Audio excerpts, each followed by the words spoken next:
Hello, Salt Strong Nation. We are back. Joe Simons, like diamonds, got Patrick Sebile, the legend. So, quick story. I don't know if you remember this, but the very first time we met, I was invited to speak at the Florida Outdoor Writers Association. And I was a little bit nervous, just speaking in general to a big group of people. And I went and sat down in my seat, and you were there next to me. And I didn't know who you were. I knew your name, but I did not know that was you. I never met you before. And you said something nice about I did a good job. And I was like, all right, great, thank you. And then later, Debbie Hansen came and she's like, do you know who you were sitting next to? And I was like, no, it's like some French guy. I couldn't even hear his name because I was like a lot of commotion and people were coming up to me. And he's like, that was Patrick Sebile. I was like, what? And I had no idea until later. Then I heard that you were moving to Polk County around the same time I was. And dude, here we are. How cool. Here we are in Polk Country, indeed. Yeah. Yes. God's country. Beautiful. We're sitting here looking at your lake. This is amazing. Yeah, it's a good place. Really love the place. And you showed me your 3,400 lures. You fished with every single one of them? Every single one of them, yes. Yeah. So what's the backstory? You did not grow up here, obviously. No, obviously I'm from Texas. You can tell with my accent, Paris, Texas.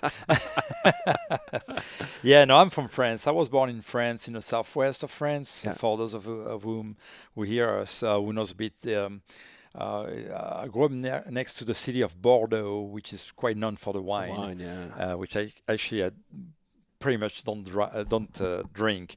And I grew up, in fact, in a little town where there were a number of little lakes, and those lakes were dug at the time of World War II, because that turned to be a main base for the U-boats for the Nazi. France was invaded by the Germans, so they need gravels, to make the concrete and to build that giant base for U-boats that's still in the city now. And so I just ended up to grow up in a place where I have like 7 lakes within just 2-3 miles around the house. And I love fishing, obviously. My first memory is from a fishing memory. At a really young age. Yeah, 3 years old. I remember that like yesterday. That was funny. There was a picnic with the family in the Gers, which is about 2 hours away. And one of the uncle there was very little pond, for the cows to drink mostly. Yeah. But one of the uncle put a couple of rods, pole rods, 15 feet long maybe, a float and a piece, a small hook and a piece of bread. And at one point I remember there was a bite and I grabbed that little rod and it was pulling me to the water. So my uncle grabbed the rod and then maybe he walked, 10-15 times around the pond because he ended up to hook like a carp, like a, maybe 8 or 9 pound carp. Dang. So on a small pond, on a small pole, it was pulling hard. Yeah. And I was watching that, with the most interest possible. And that's my first living memory, is that thing. And that's crazy because I remember I see the fish in my eyes. I really, really remember that day, literally like if it was yesterday. I know that's a crazy thing of the human mind, right? And so I always have the attraction to the water, to the fish. And what happened very early, I liked to fish with lure, but lure fishing was very limited in France. I'm talking in the 70s, right?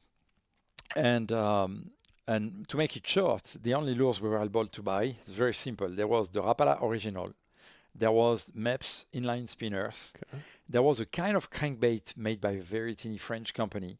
And there was what's called the tin fish, which was, a shape of a bait fish made of tin with a double hook to jig. And it was a bit flat, so it was moving sideways, kind of. That was it.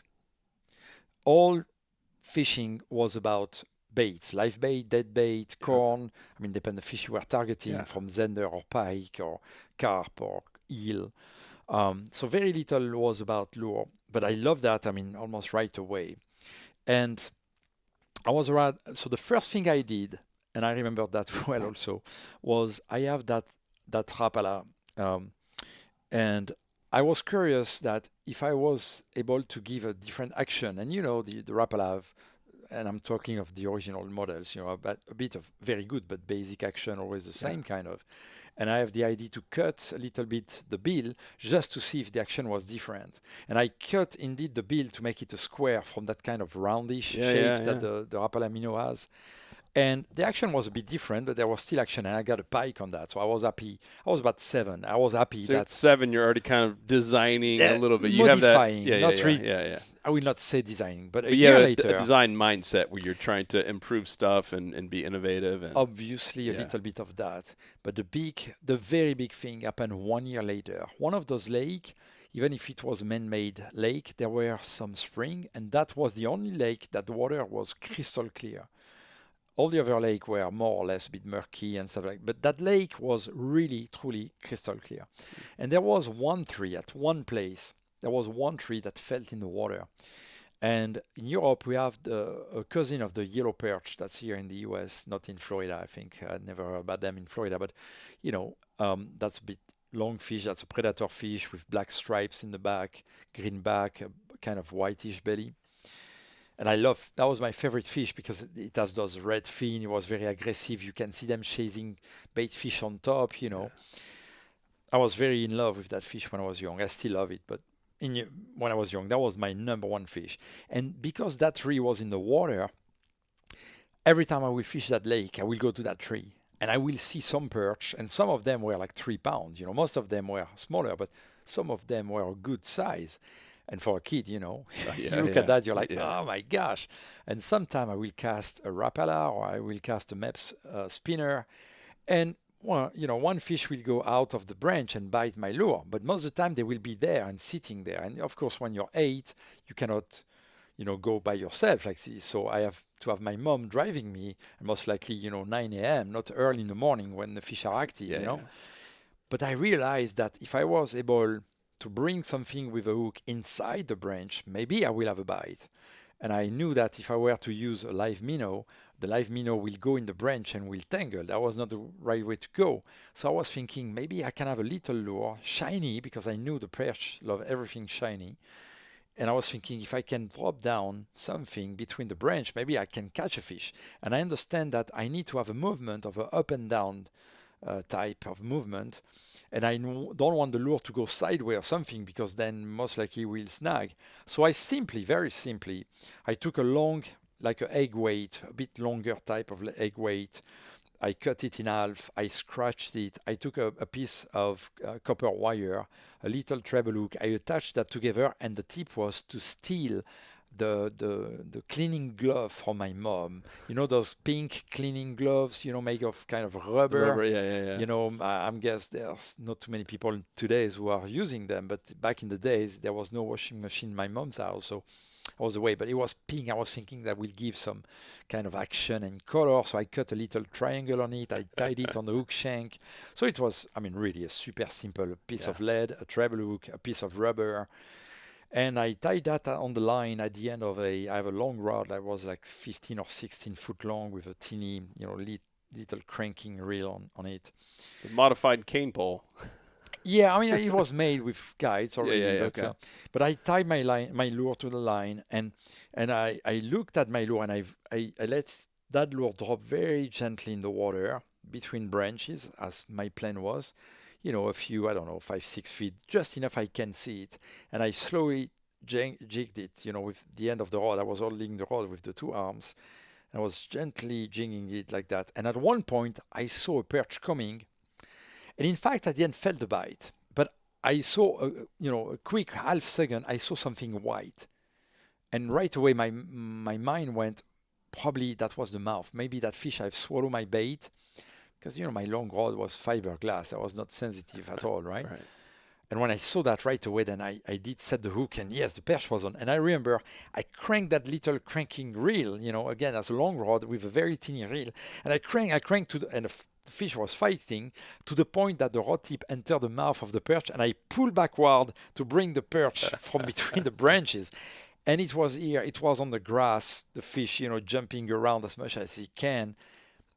The excitement of that moment of, I had that idea, I don't know, a few days before. I made that lure. I came back and it worked the way I envisioned it.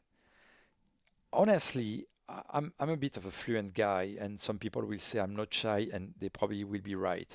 But I cannot find the right wordage to explain the mix of emotion. You know, emotion are created by a number of factors. Some of them are chemicals, and there's something unique to the human life and mind and said. But that kind of feeling I have at that moment, I was taking all my body, into pleasure, into excitement, into happiness. That not only I cooked that fish, but there was a problem. I understand well the problem. I found the solution. Yep. I made the solution. I executed the solution, and it worked. And the result was that fish was on. Because I've been Wow. fishing that lake and that tree probably for 2 or 3 years already at that moment, Dang. and very often I will see, 3, 4, 5.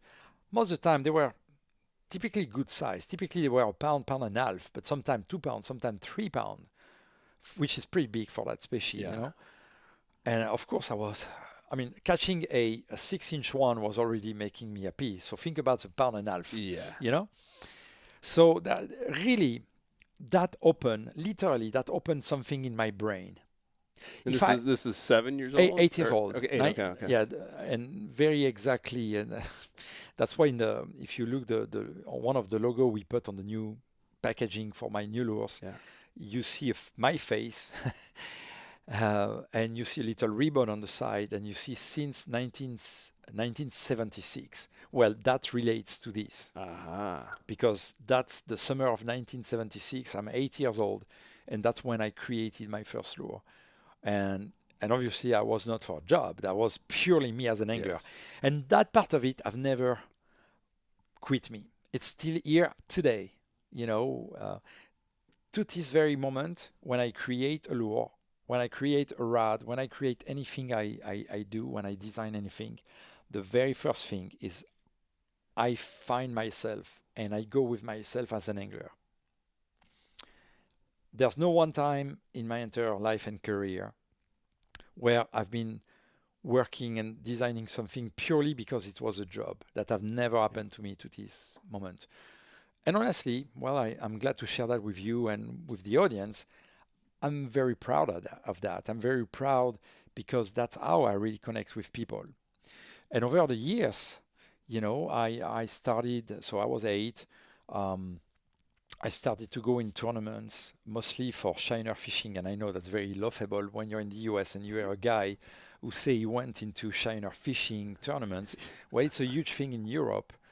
That's both a statement of how poor the waters are, because there are not that many predators, sadly, but also the development of a very finesse approach and technique. I mean, we have rods. I mean, my longest rods is like 14 yards long. And you're using a line that's basically the line like a hair, and you're using a hook that's so small you can hook a mosquito larvae on it. These are fun knots to tie, huh? It's very fun knots to tie. But in fact, it's I mean, you can do that like if you relax, but you never really do very well. That's a type of fishing, in fact, that's very advanced. It's not demanding like casting a lure all day long. It's very different. But the attention, when you have a long rod and you target fish that are probably between, say, 4 to maybe 10 inch is the average, but on super thin line, it requires a lot of attention, concentration, and it's very, very hard, in fact, very, very hard. And I started to enter in the tournament trail when I was probably 11 or 12. I won. No, my first tournament was before that, but I won my first serious tournament. I was 11 or 12. I'm not sure exactly 11 or 12.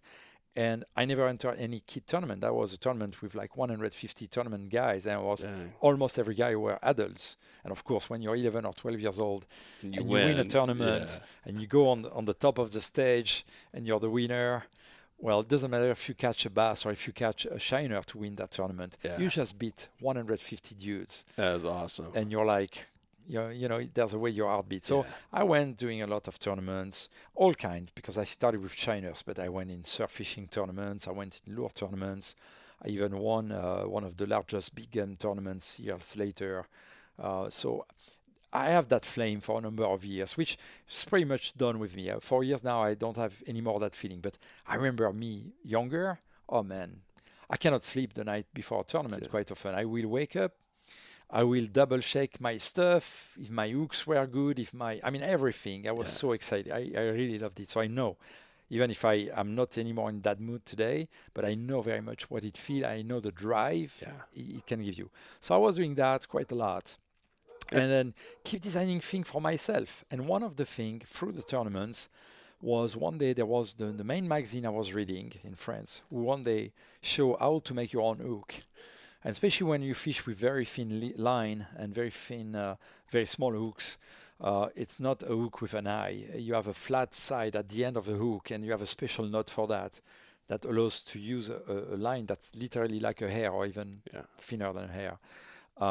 And when you go on those tournaments, and when you look for a season, it's like the Angler of the Year title, to win the Angler of the Year title on the bass tournaments, you have to perform very well all season long. Consistent. Oh yeah. You have to be very consistent. That's what win you the biggest award. Yep.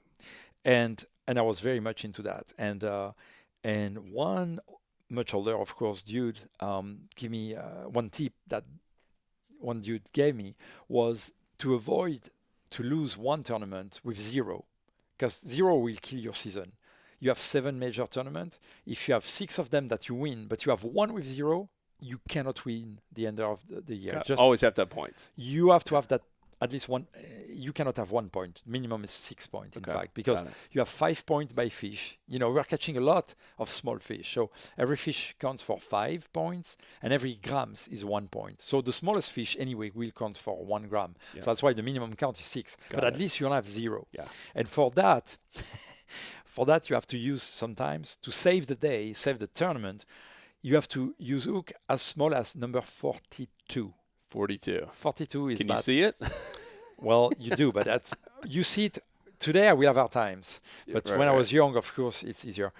It's basically 2.5 millimeter long. So for those of you guys who know what a millimeter is, look on a ruler. What's 1 millimeter, and look at 2.5, and that's the length of the smallest hook that reasonably can be made by hand and can be tied. And you only use that to save a tournament. You never fish like all day long. Right. It's just when you see your day is going super bad, at one moment you take a very teeny rod, you put that small line, and you try to save the day and the tournament by catching just one fish. Yeah. It doesn't matter if it's 3/8 of an inch. Yeah. So we're far away from the lure. But in fact, that put me on that path, because when that magazine, I have had time to find those hooks. There was only 2 shops I know, and they were like 1 hour and a half drive from my mom's house. And I was a kid, of course, where some people were making those hooks. And one day in that magazine, they show how to do your own hooks. And I was probably about, give or take, 12. And I was like, great. That was very simple. I didn't need many tools, but that helped me to start to do something a bit more handy thanks to that. And then later on, I saw an article about how to make your own rods. And there was a French company that was in my region, and they were making very famous fly fishing rods. And sometimes they will have one batch of blank, not so good, and also they were making spinning rods. And just luckily, I ended up to meet the sales guy in a retailer, and I just mentioned my interest to find blanks. Again, because I read that article, and they say, "Oh yeah, sometimes we have some blanks that have some little problem. We cannot use them to sell." But yeah, so first he gave me a few, and later I booked a few more, and I started to play, putting my own guides here and there, and having ideas. And beside of that, I developed a strong love for saltwater fish, which is very, very finicky. I mean, I'm quite often I'm saying, and I'm very truthful to that. That's a fish that's even finickier than a bonefish or a permit. And you've caught how many species of fish now? 788 to this date. 788? Yeah, that I was able to put a scientific name on. I have another about 30 species that I caught, but not species, fish that I caught that might belong to a different species, or might be a baby fish. Sometimes don't have the same color, and even sometimes not even the same shape as the adult. So when I cannot find for sure, I prefer not to count in my count. It's just for me. It doesn't matter to nobody's business. I'm not making money of that.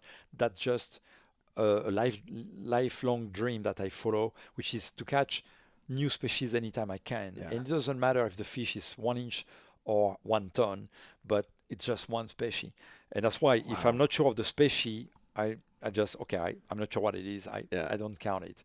Um, so that's why when I started to fish into in the gilded sea bream, that's the name of that saltwater fish, which by the way is a relative to the sheephead and to the pinfish. Mm. So again, that might be funny to some of the people who join us today, because when you fish sheephead or especially pinfish here, they are not finicky at all. You put a piece of shrimp, and if there's 10 pinfish around, they all come for a fight. They Yeah. all want a piece. Yeah. Well, that gilded sea bream is like, no, no. I mean, it's really difficult. Huh. To give you an idea, for the average saltwater angler in the southwest of France, that's the kind of fish you maybe catch only one or twice a year. My best season, I got 347. So I went really into that fish like Dang. big Do time. they get big like sheepshead, or are they small like pinfish? Well, so the biggest I caught was like 13 and something pound.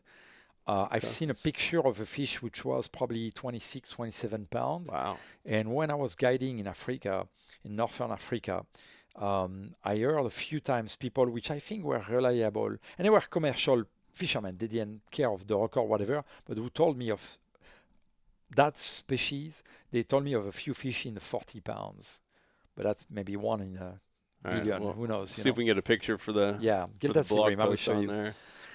Yeah, it's beautiful fish too, by the way, and it's very strong. It's not that big, but it's very finicky, and once you hook, it's very strong. And when you want to eat it, it's one of the best fish for the table too. Mm. So it have all the things that makes it super popular, Yeah. and people love it, even if not everybody catch them on a regular basis. Yeah. And because that fish sometimes it requires me to make long cast. So I need a rod that was casting very well in some case.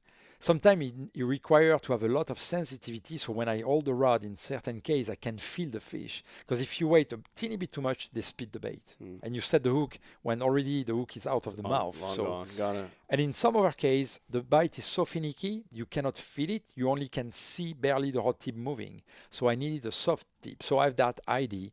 I took a blank for a carp rod. You may know, but in Europe, carp fishing is very popular. Oh yeah. And they are very, very, very good rods that have been designed for carp, where you can cast like 120 yards to bring your bait far away from the shore to reach the very finicky, specimen or trophy carp, which are very, very finicky. So I took one of those blank, but I cut the tip, and I inserted a a soft fiberglass tip, and I tried several prototypes until I found the right balance where it was casting very well. There was still a lot of sensitivity to feel the teeny bites, and when the bites were super, super finicky, I was able to see the rod tip moving. And doing so, I tried a few things. So first, of course, on the rod tip, that was, I don't know, 10 inch, say, 10, 12-ish, maybe at the most, soft, fiberglass tip. So first, I put several guides on it.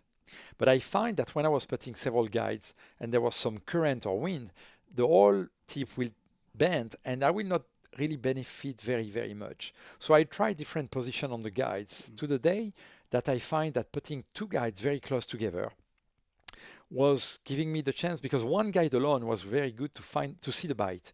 But when I was casting and there was one guide alone, sometimes the line will tangle around it and basically the line will break. You will have a 3-ounce weight flying 200 yards away with the leader, but I was no longer attached to your reel.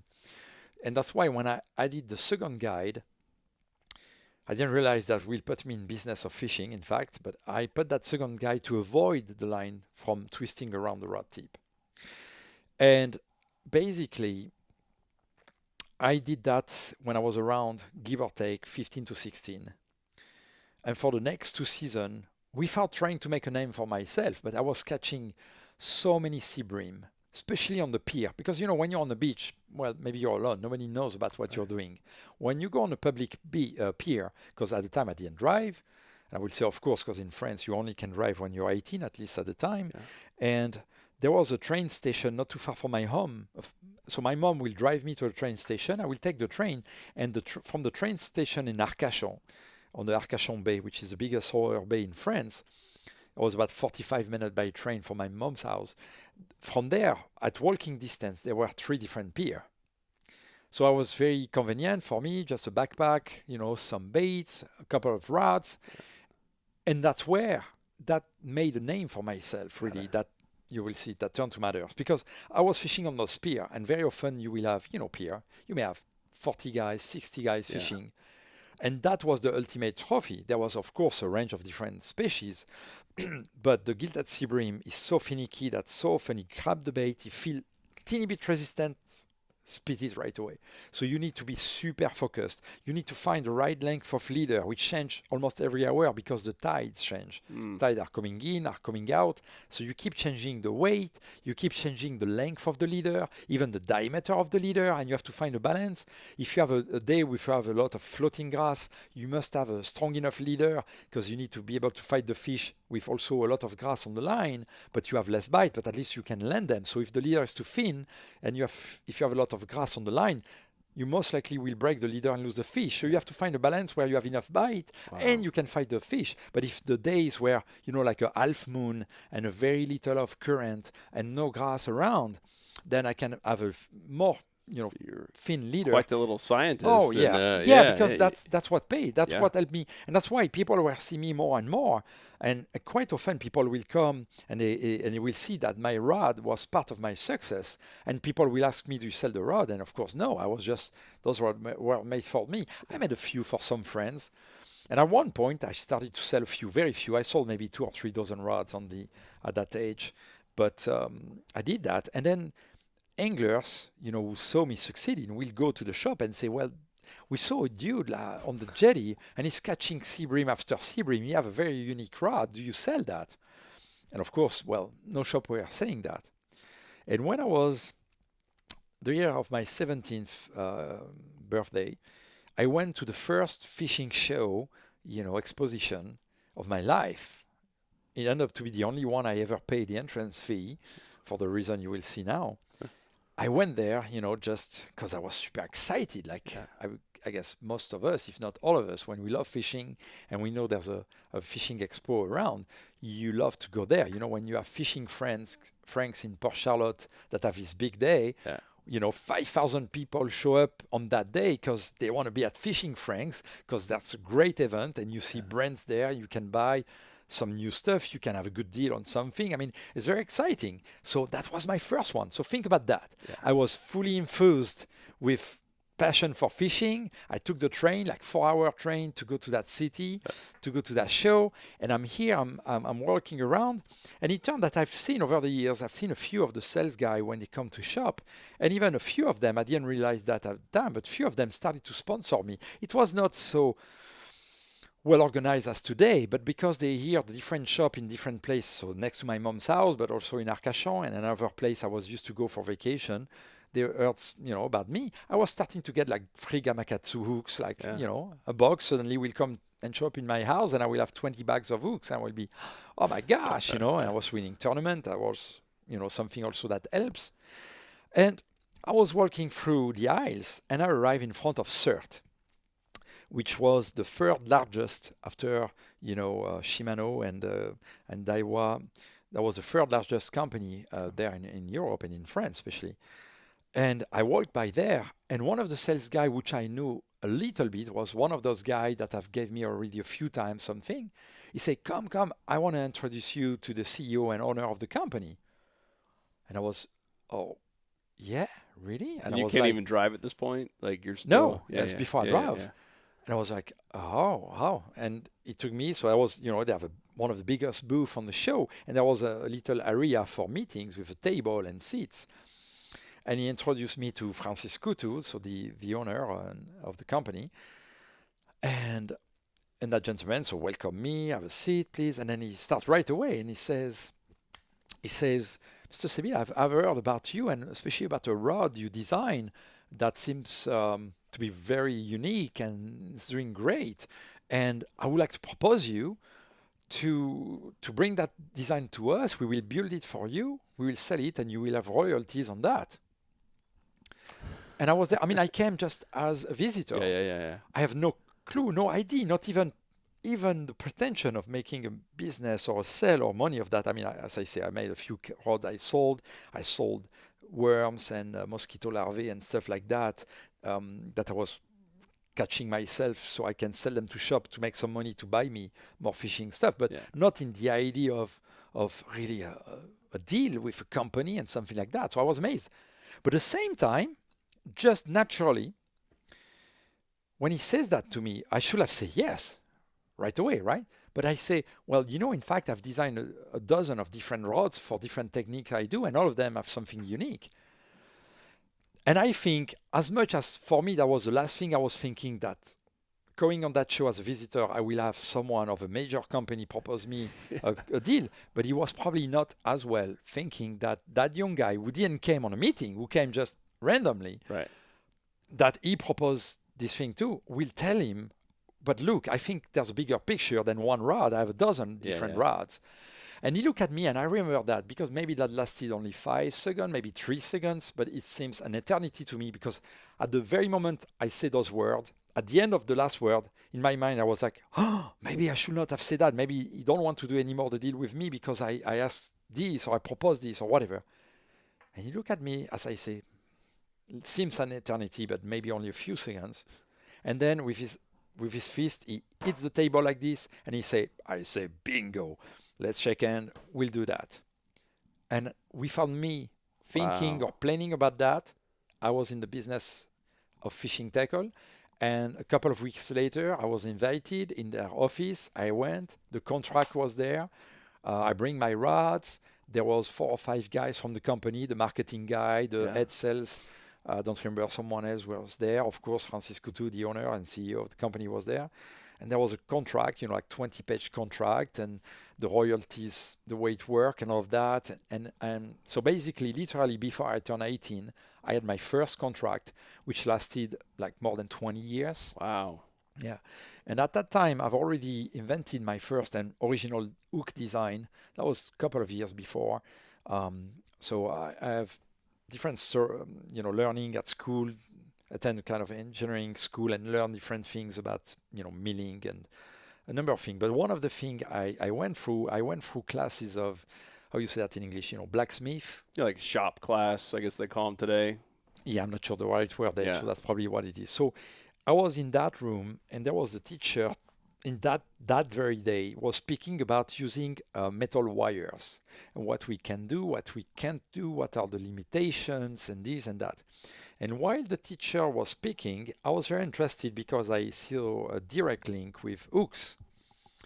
And I remember very well, that's funny.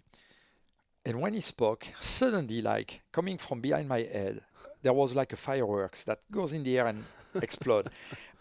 And I have like the enlightenment that, in fact, the hooks were getting that wrong. I realized why the current hooks were wrong. Yeah, Okay. I realized why the hooks were opening. When you have a bigger fish than expected, and sometimes not even bigger than expected, with a strong line, why a hook open? Because, well, basically the shape of a regular shaped hook, you have the shank, which goes from the line attachment. You have the shank, then you have a bend, and then you have the point. And in fact, when you hook the fish, so the lip goes here, and I even want to take this because it's more extreme.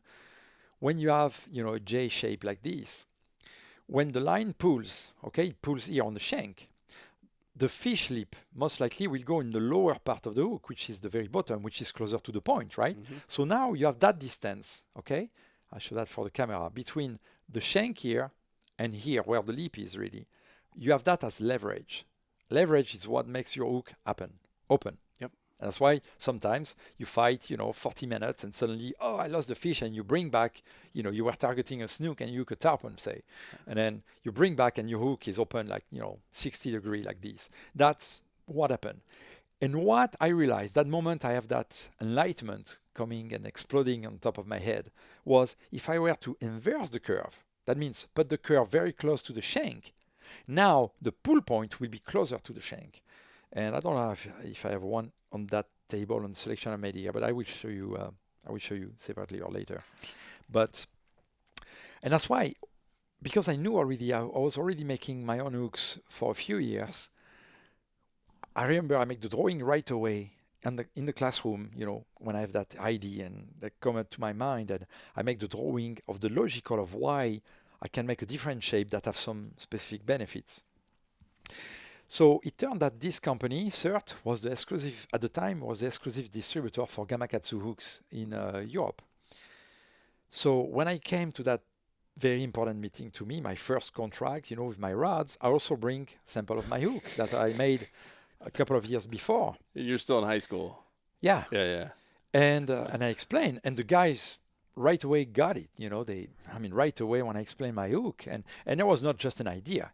That's a problem some people face. Over my life, I have, and I'm not kidding, a few hundred people came to me and say, I have a great idea.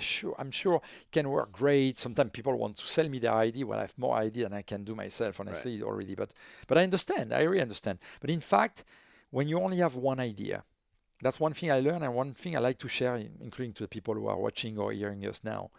When you have only one idea and you come to a company with one idea, you are more likely to have a refusal. Because many ideas, in fact, don't work in actual life. Mm-hmm. So when you come and you've made samples and you try the samples and because most of the time between the original idea and the final realization, a lot of iterations. There's a lot of change, a lot of modification, adjustment, and there's a lot of projects that just are stopped because the idea was great. Yep. I have some ideas that are fantastic, but to this day, there's not the technology to make them happen. Yeah. I have one thing that will entirely revolutionize the line industry, but there's a technology I have an idea of, but it doesn't exist today. And maybe to develop that technology I have in my mind, it may cost, who knows, hundreds of millions of dollars, maybe. I will be a total. I think if this idea I have can someday be made to a price that's affordable, I believe the line, the way we know them, will disappear. Wow. Or will stay only for the very cheap stuff, for people who go, catching a catfish with a piece of, chicken intestine liver, or something, But no, really. But that's why, but the fact I came, and that's what I share as a insight. When you go and when you want to propose to any company, when you want to propose an idea, don't go with an idea. Go with a project that's already have been proved by tests. Yep. And modified and stuff like that.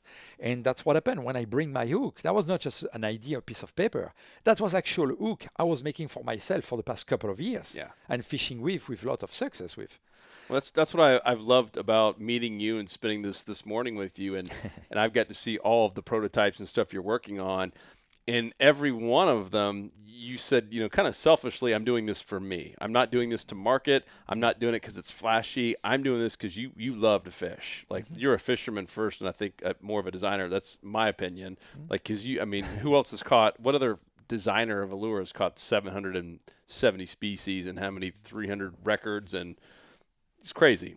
I made my life around that. Yes. And so, meaning you study the fish and the bait, probably more than anyone I've ever met, and it shows in obviously in your work. But I thought that was so unique. You're like, yeah, I've been designing some of these things for 10 years before they go to the market. Like you said, this thing is 14 years old. I've tested it a million different ways. I want it perfect before it gets out there. It's less about the money. It's about the perfect lure to give us, the fishermen, the advantage. I've always been, and I am very sure will always be, a side.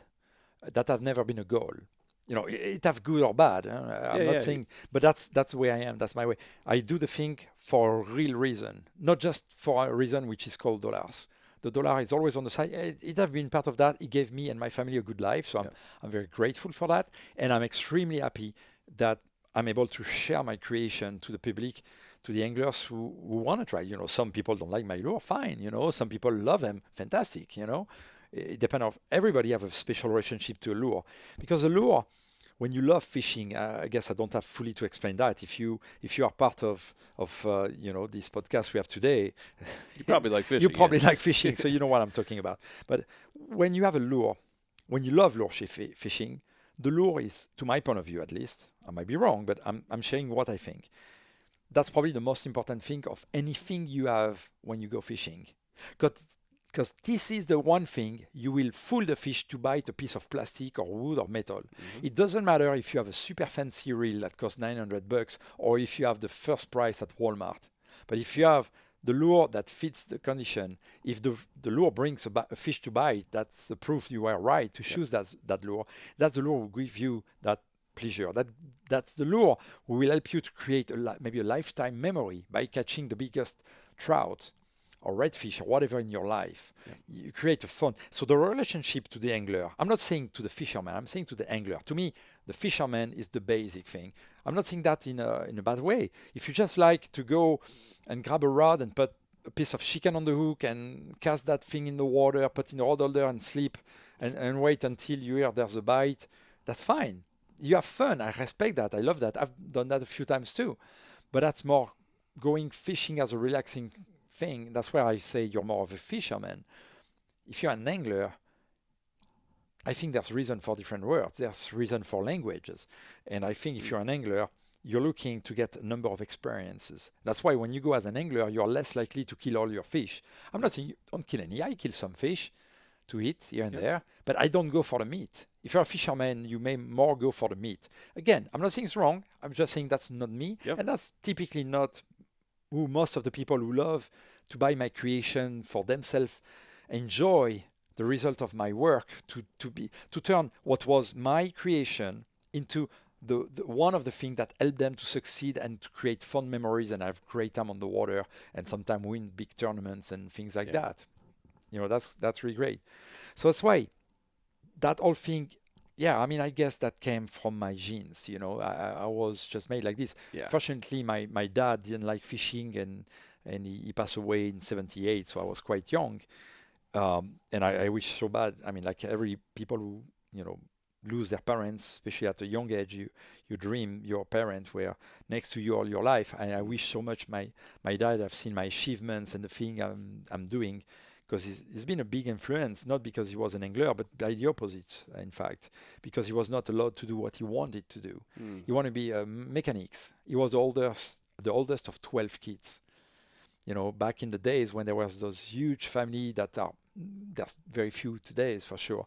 And that was the time where the dad, my grandfather, was the kind of person who make a decision for the rest of the life of their kid. So my grandfather said, well, there are tough times. There always will be possibly tough times and wars. I mean, they were living, the kids and the parents, in 6,500 square foot apartment. So every evening you have to imagine, to put the beds or, the stuff they have to lay on the floor. For most of them, there just was one bedroom, for the parents and the younger babies. And my dad, who want to do mechanics, have no choice but end up to be a baker, because my grandfather say, well, you need to have jobs into the food because people will always eat. So that's why my uncles, there's bakers, there's butchers, most of them have a job that's related to food, basically. And that's why my dad was already gone when I was, 14 and thinking about my life in the future. And I was thinking, like, well, Dad, you're not here today to help me like my friends who have dad, tell them about life and how to think and how to do. But I'm going to take what I know from you to take the best of it to understand how to build my life. And I understand he was not able to do what he wants in his life. And I took that as, well, then, and it was precious to him. He really dreamed he was a mechanic. So then I took that and turned it into, well, then I'm going to do what I really want to do in my life. That's why I was so much into fishing and into the music, because those were my two passions. And I didn't went halfway. I went like full time into it. Even before I knew I will make at that time, when I was 16, 17, I was thinking I will leave from the music industry. I was in the music. So I was fishing every time I can. But the other side of me, beside of school, was to go heavily in the music and, and going on tour and stuff like that. And do you mind sharing too? Because I heard this somewhere, and I think it's important to share with listeners who have struggled with this in life, and then their kids, like my kids now, having issues with bowling. And I know you said you use fishing as more of a way to get away, and probably music too, right? As a way to kind of get away and be out there with nature and just get away from bowling and the pressure and not having a dad. Do you mind speaking on that real quick? Yeah, sure. Because that's one thing I really like to do, because I wish I understand some things before I did. That will have saved me a lot of pain. And, one person and one personality I strongly recommend people to watch video and read books from is Jordan Peterson. I don't know if you know about him. He's probably, I believe, to my point of view, is today's most incredible thinker. And he's a realist thinker, not just someone who have ideas because they have good ideas. No, we have ideas well, based on what's the real life he is, hopefully, he's what's the title? He's a should I miss his title? He's a clinical therapist. He knows he's a psychologist, and he talks a lot of topics and things about that life that helps people. And I was like, wow, I wished I knew him when I was younger. He will save me years. He will save me a lot of pain. And I really appreciate what he's done, what he's doing, and how he can help people through that. And that's why I like also to share, because sometimes you just open the eyes to someone or the mind to someone by saying or explaining something that really can have a big impact for them. And indeed, so I was young, I was without a father, I was a single kid.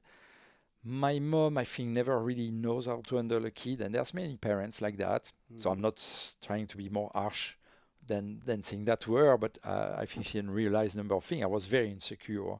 Like, for example, the first day at school, my mom will go to the school and see a teacher and say, if my son do anything wrong, don't be afraid. If you want to spank him, I will never tell you you did wrong. So I was feeling totally insecure because I was feeling I have no support from my mom and my dad is no longer. And I was that's why going to fishing and going in the music was ways to be in situation and with people that were sharing same interests as me. And I was helping me really greatly helping me in life to little by little find my path and feel happy. One thing I've learned, and that's very funny because one of the video from Jordan Peterson I watched not long ago, it doesn't matter, but not long ago, he was saying, well, if you have things to say, you want to express yourself, and you have people in front of you that don't really want to hear you make fun of what you say and stuff like that. Like me, when I started to say I want to make a living from the fishing world. People thought you were crazy. Yeah, and people were laughing at me. And I'm 51 years old today, and I know some people who laughed at me when I was, 18 or 20, and who have a job they don't like, with most of the time a very low income. So it's very often it's linked together, and who tell me, oh, you have the dream life I wish I had. And those same people when we were 19 or whatever, or even before that, by the way, when I was more thinking I will make a living of the music, which was a very reasonable thinking based on what was happening to me and to my bands.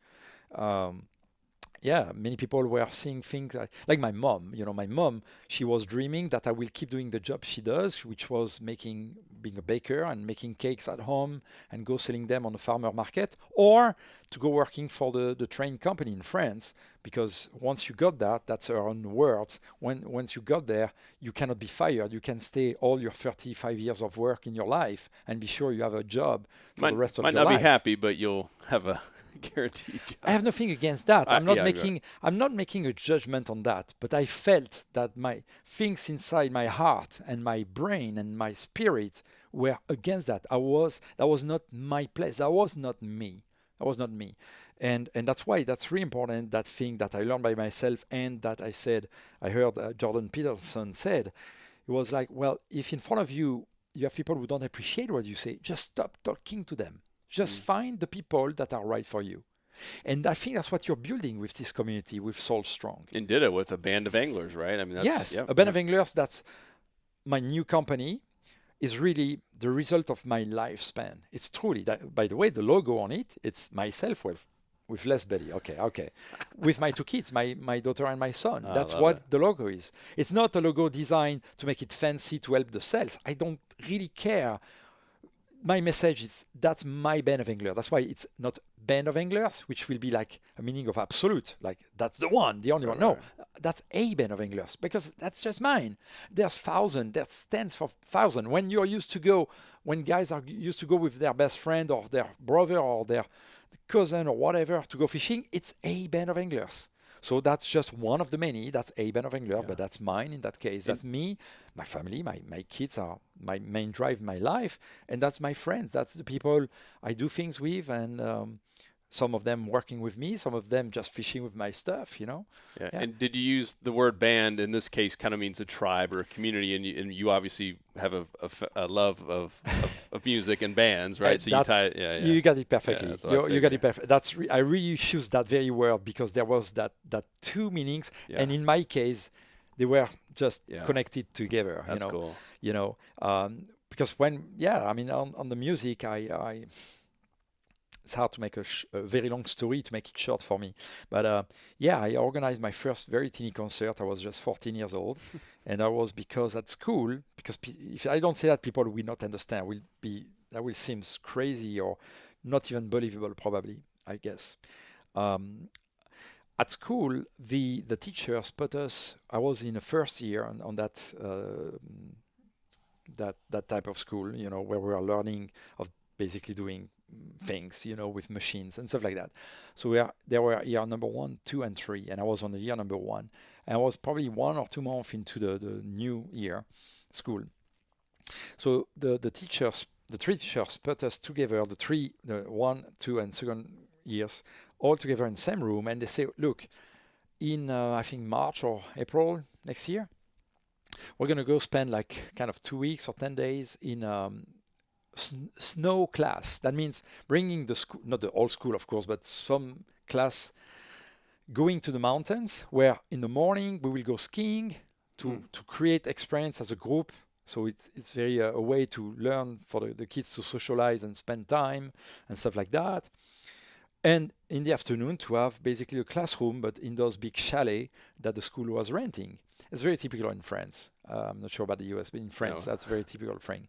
But then the teacher they say, well, but we don't just want you to come with the check from your parents.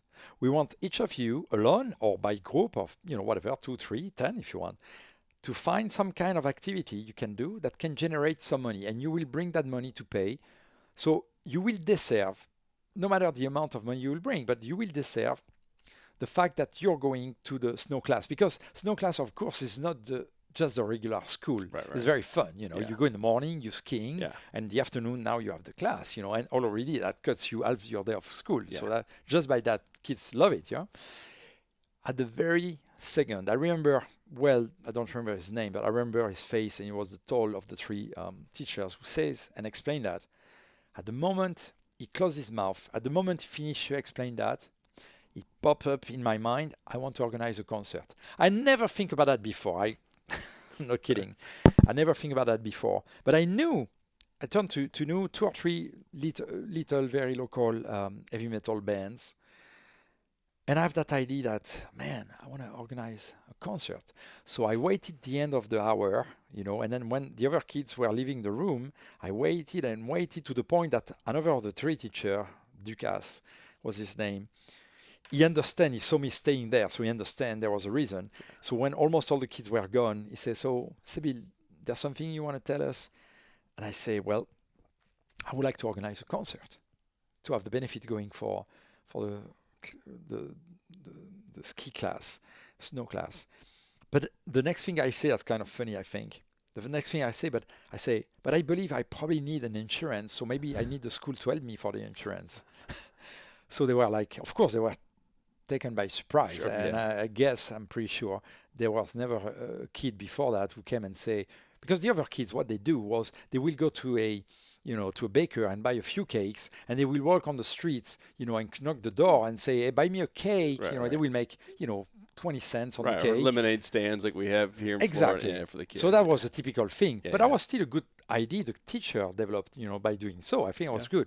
It was just not logical that one kid will come and say, I want to organize a concert with heavy metal bands. You're 14 years old. But that's what I did. And then we went to see the director of the school. And I explained the same thing. And I say, I know a couple of bands. Then she was, okay, so we help you to organize what we need to do and stuff like that. So I started to learn what I need to do, the authorizations I need and stuff like that. And it turned out that one of the band in Bordeaux, in my region, just released an album. That band was named Steel Angels, and I didn't know them personally, but I knew a guy who knew them. And they were already a band who already existed, I don't know, it's hard to tell now, but maybe for 5 years or 8 years. So locally they were known, not like nationwide or at all, but locally they were known, and they released an album, So I reached them to ask them to be the headliners, and they were asking 5,000 francs at the time. So 5,000 francs, we're talking of you know what, 82, 83, something like that. I mean, I was really, I was pretty decent amount of money. And I say yes, you know. And then I asked two band of my friends. One was Morphine and one was Orialix. I say, hey, do you want to play? I want to organize that thing. And they were like, yeah, cool. You know, they were my age or barely a bit older, you know, a year or two older. And yeah, so organized that whole thing and arrived the day of the concert. You know, I rent a place, a concert hall, you know. And you sold tickets to make, I assume, obviously, to... There were 500 seats. So we printed 500 tickets. The mornings, and to this date, my mom is 87 years old, but we talk about that with fun sometimes. We, for the you know, a month or two before the show, every morning when she was driving me to school, we will go 1 or 2 hours earlier and we will go glue on the walls the poster I've made. I was already, you know, decent at making some design. Yeah. And I was a cousin of mine who have a printing company who print those, you know, like 2,000 posters, you know, like 2 feet by 1.5 or something like that. And we're gluing them on the walls. Now it's totally forbidden, but at the time it was there was no regulation. Yeah. So we will go in a place. Oh yeah, that wall is where it's located, and we will glue the wall, put the poster, and put some more glue on top of it. Well, here came the day of the concert. We have 500 tickets. We sold them all, and we have like 50 more people who show up, and we grab the money. We'll then come in and without a ticket, you know. That was a tremendous success. Nobody have seen that coming. One teacher who came that evening, you know, to represent the school, he was amazed. And I was amazed. He was probably more amazed than me. Because for me, yeah, I organized a concert. Right. I'm 14, you know. That's so crazy. He brings so much money. Because, of course, 100% of the benefit went to the school that pay almost fully the entire trip for the three years of, you know, my classmates. Wow.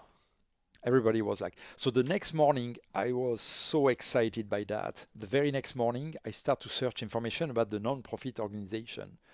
There's a law from 1901 in France where if you create and you run a non-profit organization, you have a lot of advantage into doing things and stuff like that. And that's how I created that with the idea I'm going to organize more concerts. Mm-hmm. And the 2 bands of my friends who played in front of Steel Angel, you know, the concert was, they never play with so many people in front of them. They were to play in a bar with, you know, 45 guys. In a bar, and they were paid like, you know, 1 franc by beer sold. Right. So if there were only guys drinking Coca-Cola or water, there was no money for the band, you know, that was the kind of thing. And for one time they have a concert and there's 500 people, so they came to me, you know, and they came and say, well, do you want to manage us? Yeah, why not? And I started, so then it's another long story, but then I managed those bands and a few more joined me. And a couple of years later, you know, we went to a studio a first time. That was my idea. I say, hey, you know what, let's make a tape with 3 or 4 songs and I'm going to send that to records companies and hopefully we have one who will sign them. I like the music of the band and I was all in. And I did that. I went to Paris a few times by train, trying to meet the different record company, bringing the tape. You know, some people were nice and say, hey, that's good. It's not our thing, or you're not ready yet, but keep doing. You know, some people encourage you. Yeah. Some other people are like, nah. You know, some people don't even answer you. You send an email, or not an email at a time, a letter, and a tape, and you know. And after that time, you know, I didn't have any company who says yes. Then I went to my bands and say, you know why? I'm going to create my own record company. Let's do it. Let's do record ourselves. And I did that. And I released my first record. I was 16. That's wild. Yeah. So we're away from the fishing, but that's, because you're doing a lot at a really young age, like mind-boggling. Mm-hmm. When did your Sebile company? When was that formed? And so I really want to spend some time talking about the new lures too. Sure, and especially these guys, snook and trout, redfish, and tarpon, tarpon. We've done crazy with the dart spin. Well, what happened was then I signed that first contract with CERT, and over the years, you know, I bring and develop a number of things. So my hook went into Gamakatsu, and later was copied by VMC, Honor, and more recently by Mustad. Well, that's okay. I didn't have a patent. I was young. I have no clue. You know, and you were getting royalties, so you didn't like.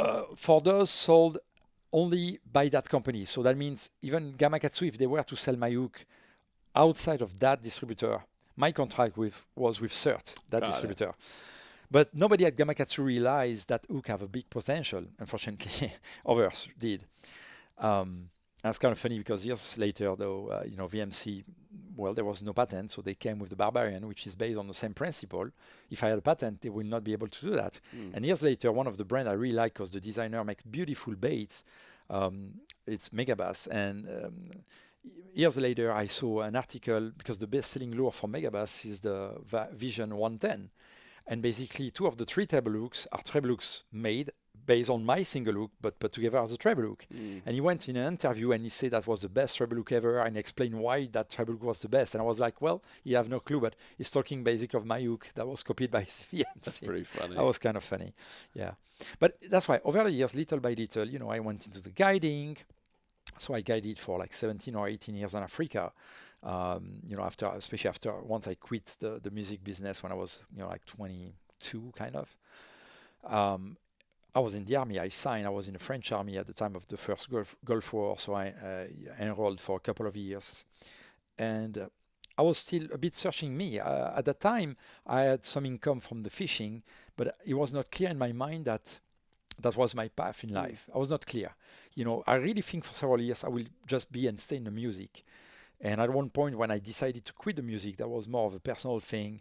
And I was like, I really need to find me, because I was a bit lost then. That's where I went. I left France. I spent 6 months in the Sahara Desert on the coastline, of course, because the Sahara is a desert, but it ends on the sea. So I was fishing there, really to find myself. And that's, in fact, because I was fishing a lot, especially for the sea bream that I told you about, the gilded sea bream, my favorite fish of all. When my friends want to go fishing for that, they were always asking me, where do you go? What tide? Which place? Which bait? And at one point, I was speaking with some of my friends, and I say, I really don't know what I'm going to do. I was so much thinking for years, I will just be and stay in the music, that now I decided to quit that. I'm not really sure. I'm a bit lost. And I was fishing all the time. I was guiding a bit. I was seeing a bit of my fish, which of course is illegal. But I was just making that not at all to be rich, just to pay me the food I need, just barely to cover my cost and survive. I'm talking 30 years ago now. I guess the French IRS will not come after me for those fish I sold at the time. But and some of my friends told me, but look what you do in fishing. Why don't you focus on that? That's what it makes sense. You're made for that. That's your thing. You design thing. At the time, I've already have designed just for me, just with no need or idea to sell them or do anything, just because of me. So you're still cranking out your own lures. I was searching myself, and I was working with several companies. CERT, I was designing a lot of stuff. I was I work with a number of companies. I was part of the pro staff from Shimano in Europe. I was part of Yozuri. I helped on the field testing on many Yozuri lures. I then had, roughly at that time, I had my contract with MEPS and Mr. Twister, so I was their designer for about 12 years total. So you've basically helped design one way or the other. A lot of every things. manufacturer. Some of the rods I designed, surf fishing at the time was pretty big in Europe. I designed some of my rod. I have a set of rod that won 5 times the world championship. And I'm talking of a world championship, so in distance and fishing, where you really have a championship where you have like 35 different countries in the championship. It's some of you understand my meaning by that.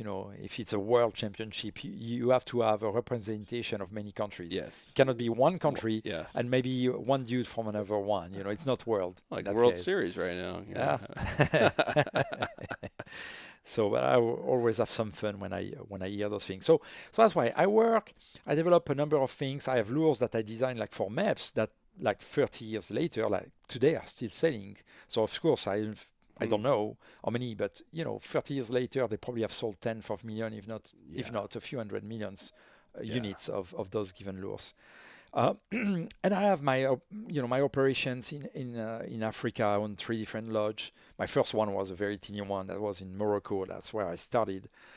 But then I have my operation in Guinea-Bissau. That's pretty big lodge with 32 employees, 12 boats and stuff like that. The other one in Ivory Coast.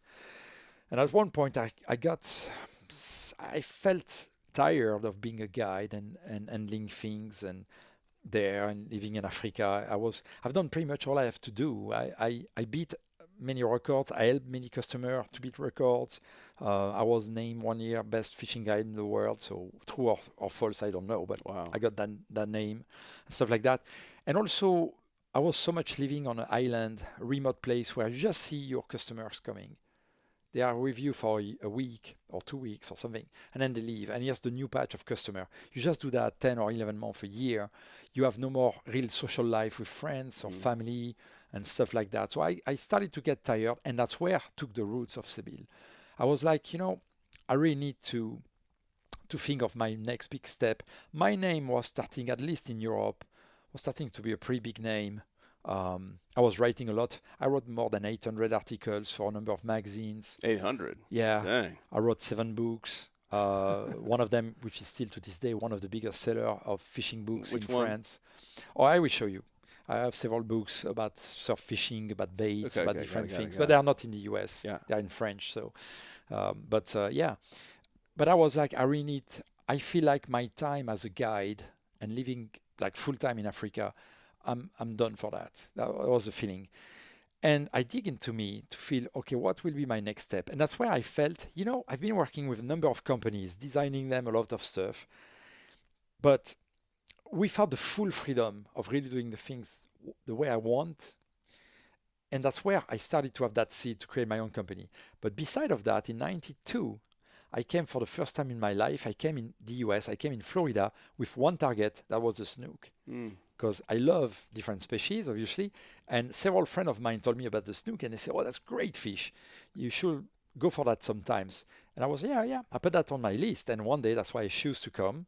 And I came in August or September of probably August of '92. I came in Florida to target the snook, and I came, in Hollywood, which is next to Fort Lauderdale. Yeah. I booked a hotel there that was owned by French Canadians. And I was fishing on the pier, if you know the place. For those of you who know, there's a pier. That was my first experience of fishing in Florida. And I felt in love both, not only with the snook, of course, I did You caught one. Oh, Many. yeah, I guess. But I fell in love with the US, with Florida and with the US. I like the US forever. Since I was young, my mom was very grateful for the U.S. troops to come and free the country. Yeah. I came from a family where we love the U.S. and we love Americans, so it was natural. But I have no idea how much I will love the U.S. That trip was mind-blowing and eye-opening, and that's why over the years I grew up the feeling that I love so much the U.S. I want to go there more and more. To the point one day I realized, but really the place in the world, and I was traveling a lot. But the one place in the world I feel I want to live is Florida.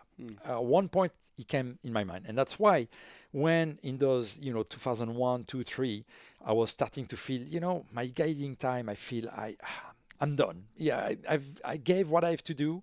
I don't feel so much the excitement I have before and stuff like that. It became kind of a routine. We are also working very heavily and stuff like that. And then there was a civil war, and I saw all the problems of living in Africa where overnight you can lose your investment and that's even dangerous and stuff like that. And that's why putting those points together, I was like, then I want to create my own company that I have the control of, that I can take the decision of what I want to do, which way I want to do. And also I want to live in the US and Florida really specifically. And this was the big drive to bring me to create Sebile. That was a big drive. So I created Sebile, and I took some of the lure I've already designed just for me that were never made and proposed to anybody, just like the Magic Swimmer. When I created Sebile back in, like 2002 or 3, the Magic Swimmer was already a bait I made maybe 10 or 12 years before. For yourself? For myself. Yeah. I was building, say, a dozen or two a year just for me. Sometimes I will give one to a friend, and that was it.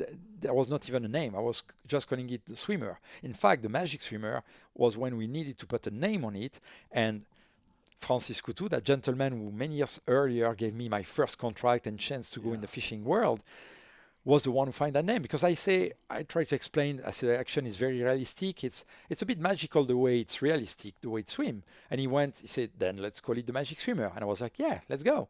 That was just a simple little story about the name. Yeah. And that's why I bring a selection of my baits that I already created. I created a few more, put them together, and that's where I moved. I moved like right away from Africa to Hong Kong, to be there where around that area in Asia. There were many possibilities because I made a study. First, I really wanted to build a lure in France, and I find that there was no company that have all the knowledge needed, and the cost will be so high that the price I will have to buy the lure made by a factory will be already the price that normally I should be able to sell the product. It's not feasible. Yeah, That was not feasible. Yeah. So that was not my. I didn't have a strong wish to go work in Asia. That was not like a big drive. But I ended up to find when I made the study that was the only way, especially as I want to make a certain level of quality in terms of finish and painting and stuff like that. Because I even study about the US and I find that was why there was no really, except a few handful, guys who have a one man company and who make just 200 or 300 lures. But to make a sizable business out of that and to give me access to all the toolings I want, because one of the excitement, thanks to what I've learned in my years in school, I've learned the mold making, I've learned plastic injection, and compared to what you can do when you carve wood, it's exponentially open more potential on the way you do and you make the things happen. So I will not say it's limitless, but really the limits. Yeah, with 3D printing now and how many molds you can make, and you can scale so quick once you have a good So that's day. why I wanted to do that, not so much to make a big company, but to have access to all kind of tool that let me play, because I'm a player. It's a game. It's a passion. When I design lure, first there's the idea from the angler, then second came the idea as the designer, and then here come the engineer part, where I play, when I make my shapes, when I tune my lures and all of that. I love that. Even if I was not paid, I will keep doing that just because I love that. The money I've never been. It's a plus. It give me a living. It's fantastic. I'm blessed. But even without that, I will do that to the day of my death, because that's me. That's one of my strong passion. And that's why when I created Sebile, now there was all those things together. And when I came with my first, set of lures and start to show, well, right away, honestly, I have no clue exactly. I was afraid, like I believe must be every guy who creates a company. You have to be afraid. You have to have some level of ambition. You have to believe in what you do, but you have to be always afraid that maybe you're going to fail. People who go and only think they will win, well, if they win, good for them. If they don't win, they can have huge disappointment, and that can be very, very hurtful. So it's hurtful anyway when you fail. So I went with that mindset. That I believe I can do, but maybe it will not do. And it took me by in a storm. I didn't saw coming. It exploded. Your completely exploded. In a good way, meaning. Oh yeah. In the right. You couldn't keep up with the demand. It was crazy. For those of you who have already created a company or who have studied how to create a company, you make what's called a business plan, where you try to list the different path you have to go, what you have to do, what timing you have to do, but also you have to include the sales, because that's part. If you don't make sales, if there's no money coming in to pay the expense, then unless you have limitless money and you just spend your money by fun, where I was not at all. Since I'm 22, I give money to my mom every month to help her, because she have a very little retirement. She have like $500 a month. How can she really decently live with that? So since I'm 22, I take over. So I knew that the money must be part of that thing. So when we make the business plan, we put things that we think logical with some level of safety, but suddenly my baits took the world by storm. It was everywhere. Everybody wanted my baits, and suddenly I faced the situation where at one point the orders we received were 21 times the amount we put in the business plan. Nobody have seen that, because it almost never happened. It's a rare thing that happened to very few people in very few industries. And that was crazy. And it was a nightmare, in fact. I'm very sad to say that, or to think that, or to feel that. But in fact, those years were not years that I enjoy much, because it was so crazy that we were always under an amount of pressure that we never really have the time to appreciate the fact that, because when we have 21 time in orders, 21 time our business plan in orders, we ended up to deliver 7 times the business plan. So typically when you put together a business plan, when you are 90% of to your business plan, you're like, we were pretty Right. close. That's You're good. Keep going. thousands of times over. When you're 100%, when you're spot on your business plan, you're like champagne. When you're 10% above, you're like, my gosh, it's unbelievable. We achieved 7 times the business plan, but we were not able to fulfill 14 other times the business plan. People were shouting at us, where are the baits? I have pegs that are empty on my wall, and I have every single day anglers coming in my shop asking for your baits. And that was not just in one region, say Florida or Texas. That was all around the world. That was crazy. In a matter of 3 years, we were in 72 countries. Wow. I mean, there are companies who are 50 years old. They're still struggling to be in more than 2 or 3 countries. Yeah. So that was how crazy it was. Your baits work. They caught fish. I guess so. Not just fishermen. That's, You know, part of the thing that have happened, which were unexpected, that you can't rely on, were winning tournaments, big tournaments, a number of tournaments, beating records. You know, in Japan, for example, in Japan, I have a magic swimmer. You know, Japan are islands. You know, it's one country, but not on the mainland. It's only islands. And you have 4 or 5 main islands and many very teeny ones. Well, one of those 4 or 5 islands, main islands, the magic swimmer beat the long time record bass, largemouth bass, a big fish like 17.5 pounds or something like this, which I believe to this date is still the record of the island. And a few months later, I went on a tour in Japan. My distributor there organized me 12 days of fishing in 12 different places, and each time with a different media.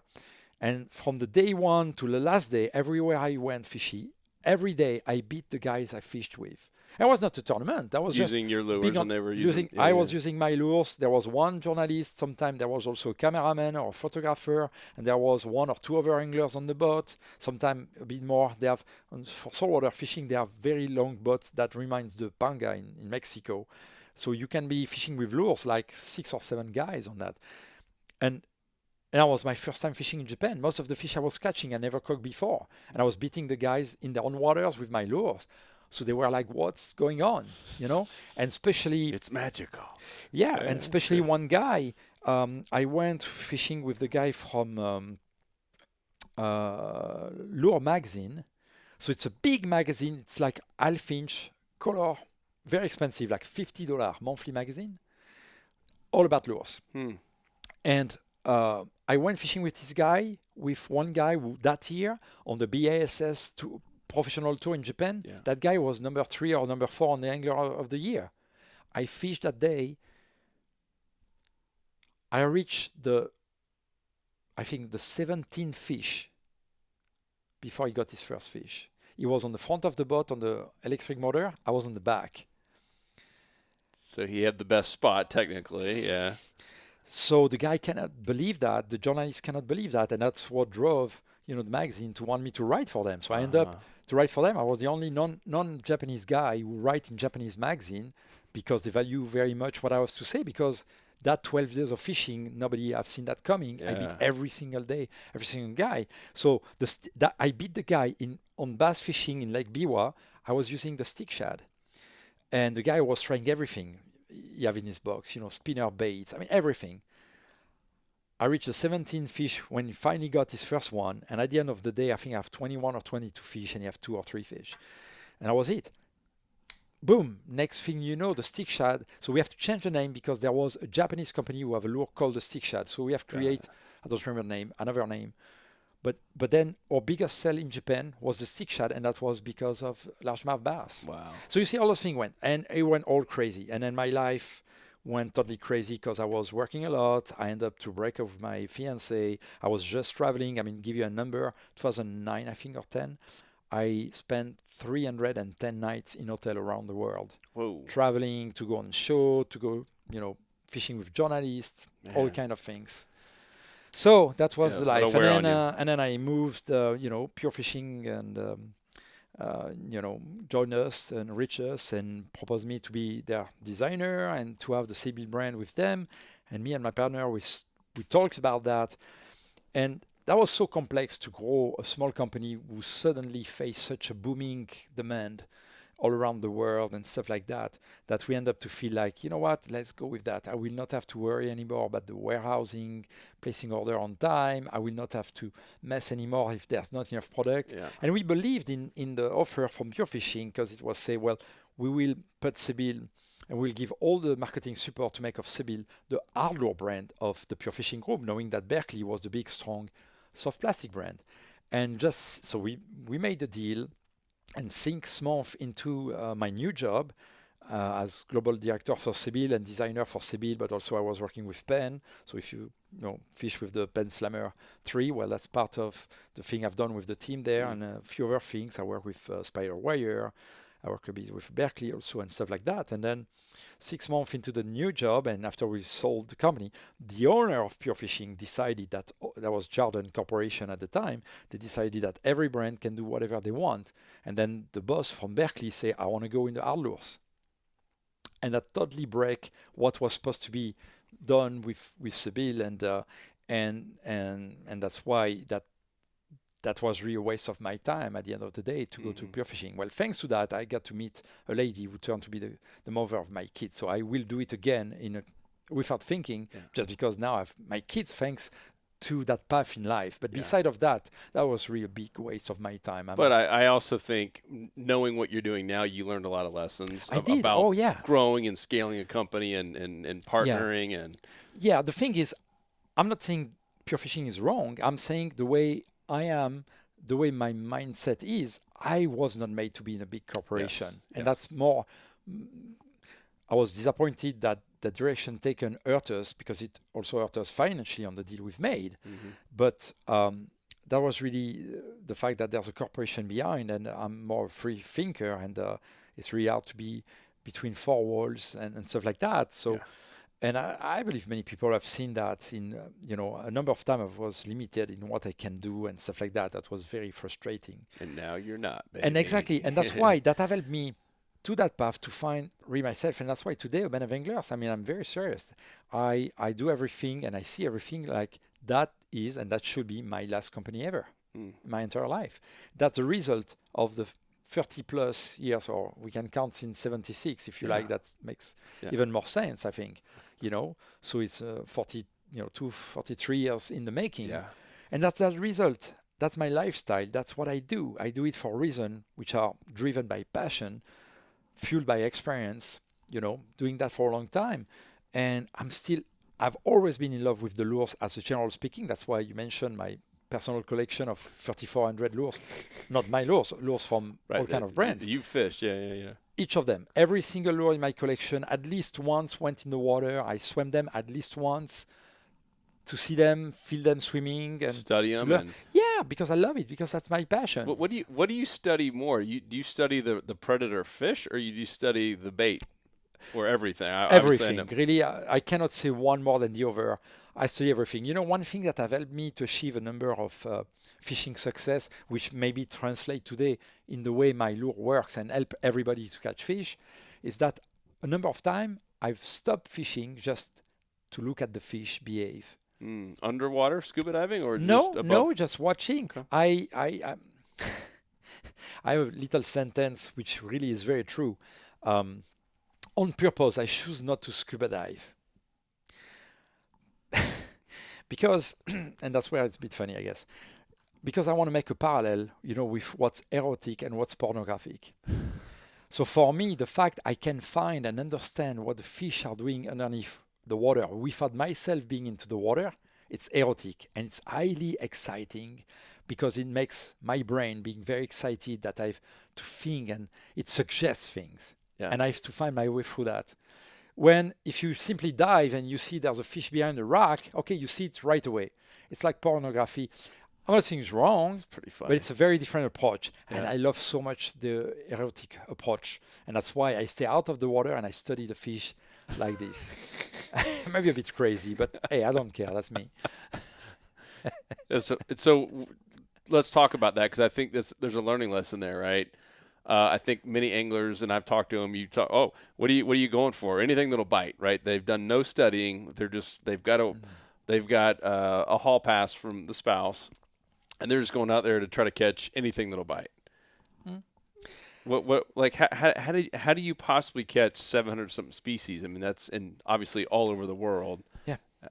Are you spending a lot of time studying the trends and the biology of these fish? It's a number of things. Not that I don't want to answer. It's just a number of things. Yeah. It all started by the first day ever I fished in saltwater when I was a teenager. Yeah. Because I was used to fish all those lakes around my house. But basically, when you caught like 12 or 13 species, you caught everything that was in the freshwater around. What's next, right? Yeah. Exactly. Yeah. And the very day that a neighbor who was like 40 years old proposed me and told my mom, I like to fish on a fishing charter boat. You have like, 30 or 40 people on the boat. And he said, if you want, I can take Patrick with me. And of course, I was like, yeah. So she said, you sure? Yeah, sure. No problem. All right. That very day, just that day, I got 12 species. 12 new species. Yeah. Okay, yeah. Just fishing, I don't know, 5-6 hours maybe on a party boat, and just with what's called a chicken rig. You have a weight on the bottom. You have 2 leaders and a piece of clam or something or squid, and I was so every time I was catching a new fish, I was like, oh, what is that? I knew 1 or 2 maybe, but the other one I was like, what is that fish? I have no clue, and I got so excited. So I didn't put myself a goal, let's say I want to reach 100 or 1,000, but I was like, it opened in my mind the idea that I want to catch as many new species as I can. And I was already in love with the fish. I already have several books about fish, not just fishing, but fish. Mm-hmm. And it drove me to, every time I will go in a new water, try to find what is there. Can I know in advance type of fish, the type of species? And little by little I grow. So that's why sometimes I cook, of course, sometimes I catch a fish randomly. I'm targeting another one, right. Or I'm just fishing here and here I go. I catch a fish. I don't know what it is. But I've been on the Coral Sea 5 times. Every time I spend 2 or 3 weeks on the sea. And there's one fish I keep wanting. It still escaped me. That's called the Chinaman. And if you look online, the shape, that's kind of a snapper. It's not a snapper, but kind of look like. Okay. It's massive, it's powerful, it's mean. And everybody I have to talk with that I've caught at least one, they say that's one of the meanest fighter you can think of. And it's a bit of a rare fish. And I want to go again on the Coral Sea, not because you have 100-pound GTs. I mean, yes, I want to catch them. Yeah. I caught them already, but that Chinaman, even I can catch a 12-pounder. Yeah. Of course, I prefer if it's a 45-pounder. But you know what I mean? When I count the species, the size don't matter so much. And I want that fish very bad. I want I want the silver mash here on the side of the Himalayas mountains because it's kind of a barbel. Like the suckers. The suckers fish we have north of Florida, Union Stream and stuff like that. It's the biggest of the family. It's called, the Latin name is Tortor, T-O-R. That's like a sucker that can reach 150 pounds, that have scales like a tarpon, and you can find them in streams that have 40-degree angle, and they can swim through that, and you catch them with lures. Think about hooking a tarpon in a stream that run down 2 or 3 miles, 40 miles, and that guy is running. So you have to fish with 80-pound braid in a river, and you have to probably run maybe half a mile fighting the fish. Yeah. Well, I miss this guy for the moment, at least. So some of the fish species I caught were directly driven. I came to Florida, I just told you a few minutes ago, because there was one goal, and that was the snook. Mm-hmm. And I'm so glad he turned to be one of my whole life favorite fish. That's a big reason I finally move and live in Florida is the snook. Snook and bass are 2 of my all-time favorite now. And here I got both, and I have a house in Fort Pierce, so it's fantastic. It's probably the big snook mecca, in the world. And then here in Lake Wales, where I have, lake with big bass as well. Oh, yeah. That's why I organize my life around my passion, and, that's what I do. And that's why, I study. So some fish I study, I try to learn about their behavior. I talk with anglers who travel, or local anglers, of course, and stuff like that. Like my favorite fish, gilted sea bream. At the beginning of the podcast, we spoke about that. And I say, at some point, I had to speak with commercial fishermen, and he told me about gilted sea bream. They were maybe in the 40 pounds. Oh my gosh, So there's a lot of things. And that's why, by studying the fish, studying the habits and the behavior, some of the things I learn, and that you only can really learn by your own experience and by fishing in many places, you end up to realize that fish, or predator fish, I will speak, because of course when we go with lure, it's obviously not to catch carp, even if once in a blue moon you can catch one. But when you target predator fish, and you target them with lures, you end up to realize that there's a number of situations where certain predator will react to that by a bite or by going away or not biting. And the more, I've been fishing, I fished to this moment, I fished in 68 different countries. I find a number of similarities in situation in countries that are totally opposite.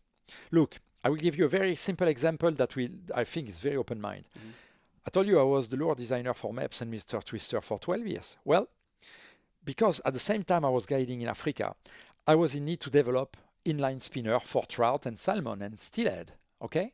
But I was in Africa.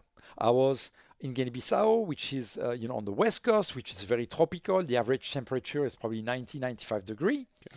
The water is surely not the temperature that the streams where trout and salmon live. Yeah. But because there were big tides, like 15 to 20 feet tides, I have places where at a certain point of the tide, the water was shallow on rocks, and there were a lot of turbulence that was exactly similar as a stream in Alaska or in Scotland or in Norway or in New Zealand.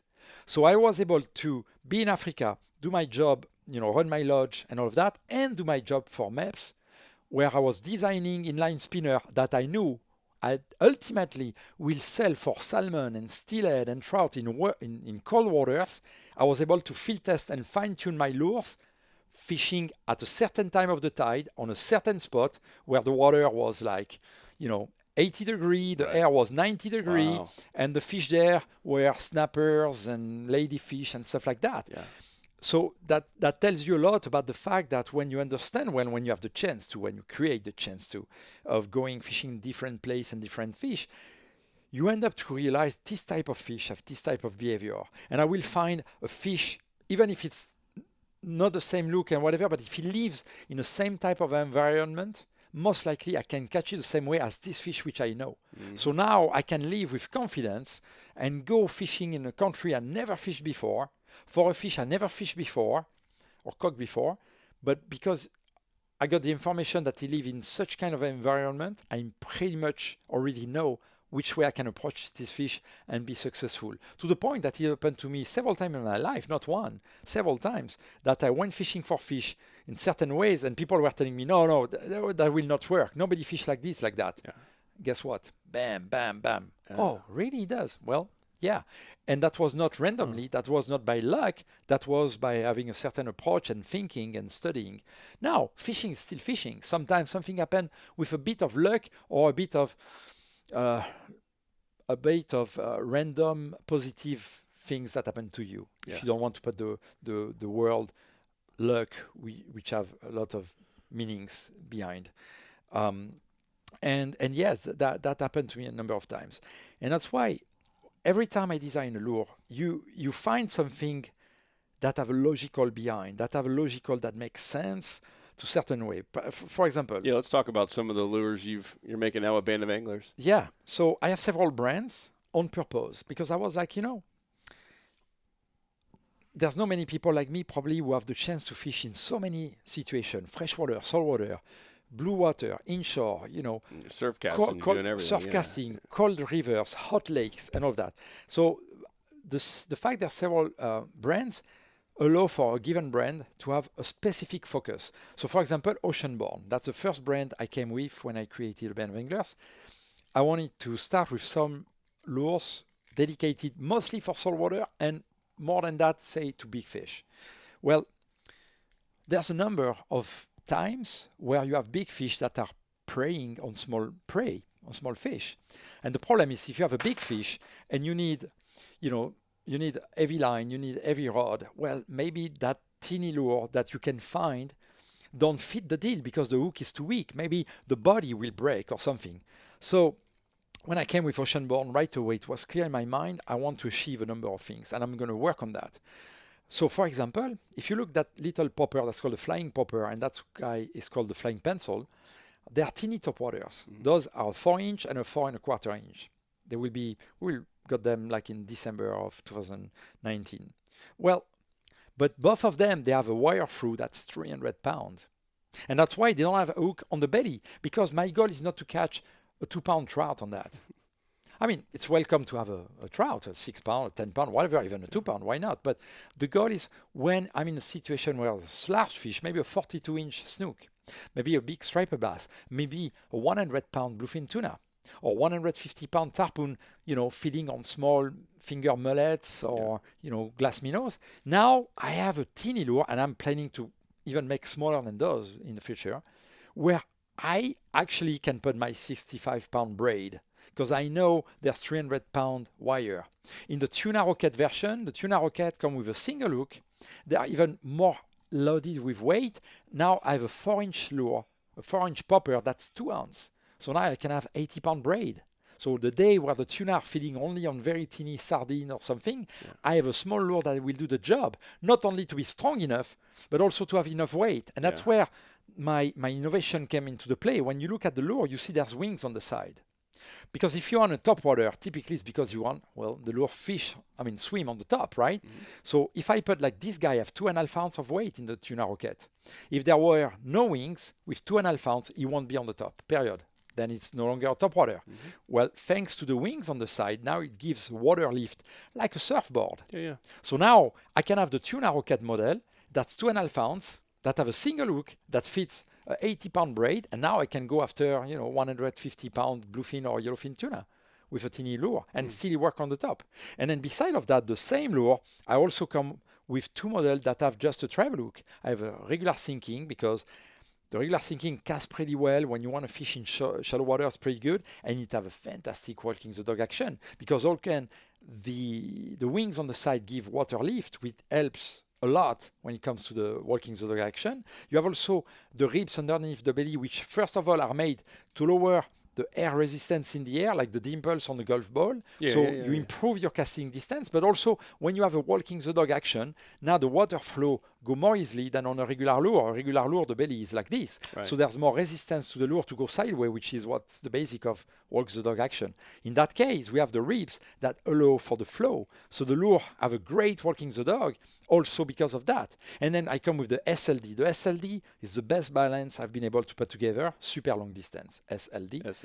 So long distance, of course, that's still a lure. Both of them comes in SLD. You can both work them on top, but also they work as swim bait because the SLDs, the way I tune them, the position of the weight, the amount of weight, make those bait allow for swim action. So if you want to just use them as a popper or a pencil, yes, you can. But suddenly you want to try a different, more natural swimming action, just cast them and retrieve them, and they swim. Actually, the popper cranks. You feed it in a rod. You even see the rod tip cranking, like on a crankbait, create a lot of turbulence, which is the meaning of a popper anyway, make a lot of noise, right, and turbulence. When the flying pencil in SLD have more the action, the swim action like a baliu or a ladyfish, more of a slender bait fish, and he swims very well. And the last thing is both the SLD and the tuna rockets, they're so loaded in weight that not only they're great bait for redfish and sea trout and snook and tarpon when you fish inshore, but because they are so heavy, you also can jig them. Actually, I cooked on larger size. I cooked amberjacks in 300 feet of water, jigging down deep, SLD lure, SLD flying pencil. So that's why I like to develop those things where there's a range, because I see the possibilities they can do, and I achieve more. So when I'm on the flats, typically when you have a 4.25-inch top water, typically it floats, right? So that means for that length, what is typically the weight? It's in grams, it's about 18 to 28 grams, which means it's 5/8 to 1 ounce. Well, in that case, when I go in a SLD, this guy in SLD is 1.5 ounces. This guy in SLD is 1 ounce 3/4. So when it comes to casting distance compared to the floating one, it's not a teeny. You're not casting 5 feet longer. You're literally doubling your distance. So for when you fish on the flats, like you do, like I do, we know that the more far away we can reach a redfish, the best chance we have to hook that guy. Yep. Because the more far away we are, the less risk of spook him we have. And that's why now you have something very heavy. People will be, what? 1.5 ounces? I'm not going to cast 1.5 ounces lure in 1 feet of water. Well, give it a try and change your mind. You will see by yourself. I love it. So that's one of those reasons. And I'm just showing a few of the baits quickly. Yeah. I just came this year with 29 different shapes. So we have pretty good range for many things. But if you want to go in the minnows, I have a patent for that. The minnows, for those of you who fish minnows, you know that typically if you have a minnow that have a fin lip, it have a great action, but the fin lip can break easily, sadly. Yeah. Or you have a thick lip. In that case, they don't break easily, but the action is not that good because in fact, really the thickness of the bill have a direct impact on the swim action of the minnow. Well, when I designed the wide gap minnow, I came with that patent where I have several anchorage points for the bill. So now, if you look sideways, it's very thin. Fantastic action. You can slow roll like you cannot believe how slow you can retrieve this guy and it swim. We've been trying that last week, trolling for Wahoo with the rod tip down, 24 knots. Rod tip up, 18 knots. The same lure that you can slow roll to catch a snook in the shallow. Or a tarpon or tarpon or stuff like that. And I'm coming with smaller size, and some small size will be fantastic for redfish. So you see, that's where the innovation with a good, strong backup, with approach which come both from an engineer with some scientific logic behind, and also ensure that by a patent, because it's important when you spend the time and the money it costs to do all those things. The terrible thing is when someone just come and copy you right away. Because the investment you've made, you need to pay back the investment. That just makes sense, right? Oh, yeah. And but I'm coming with great range of lures that people will love. So it's going to be tough for anyone to keep up with you coming up. I don't know. And you showed me some other stuff that's not even out yet. I'm like, whoa. I don't know. But you see, that's why I choose as a transition. So that was Oceanborn. I'm going to Engage. Engage is probably the brand that will be the closest to the Sebile brand for those of the people who are viewing or hearing us now know. So I came first with that shape. That's one design. I call it the Twitch Shad or the Twitcher. It's the same design. It's the design pretty much of, say, a finger mullet or little bait fish you find inshore. And what I did was, I know this kind of shape, which typically is called a twitch bait, can cover a range of situations. That's one of the most efficient type of bait, but also that's one of the most fun. Because honestly speaking, when you just have a minnow that you simply cast or a crankbait that you just cast and crank, the action itself is not super fun. It's very efficient, catch fish, no problem, but it's not so fun. But when you go into twitching and jerking and making pause, now we make a lot of variation, and the variation themselves are super fun. I can have a bad fishing morning where I catch nothing or just a fish or two, and I still have a lot of fun because I've been playing all morning long with my twitch bait. So I love twitch bait, and that's why I realized that in fact there were a few things that I can bring thanks to my vision, my design, and my knowledge. I knew I have that feeling I can bring some stuff that will really help me, and by saying me and also other anglers, to achieve more things. So first thing, that shape, I designed it the way that I can make a shape that can make the longest cast and still have a great twitching action. To give you an example, that Twitch Shad, which is, so they are twins basically because they have the same shape. I have twins, That's why I like to say that.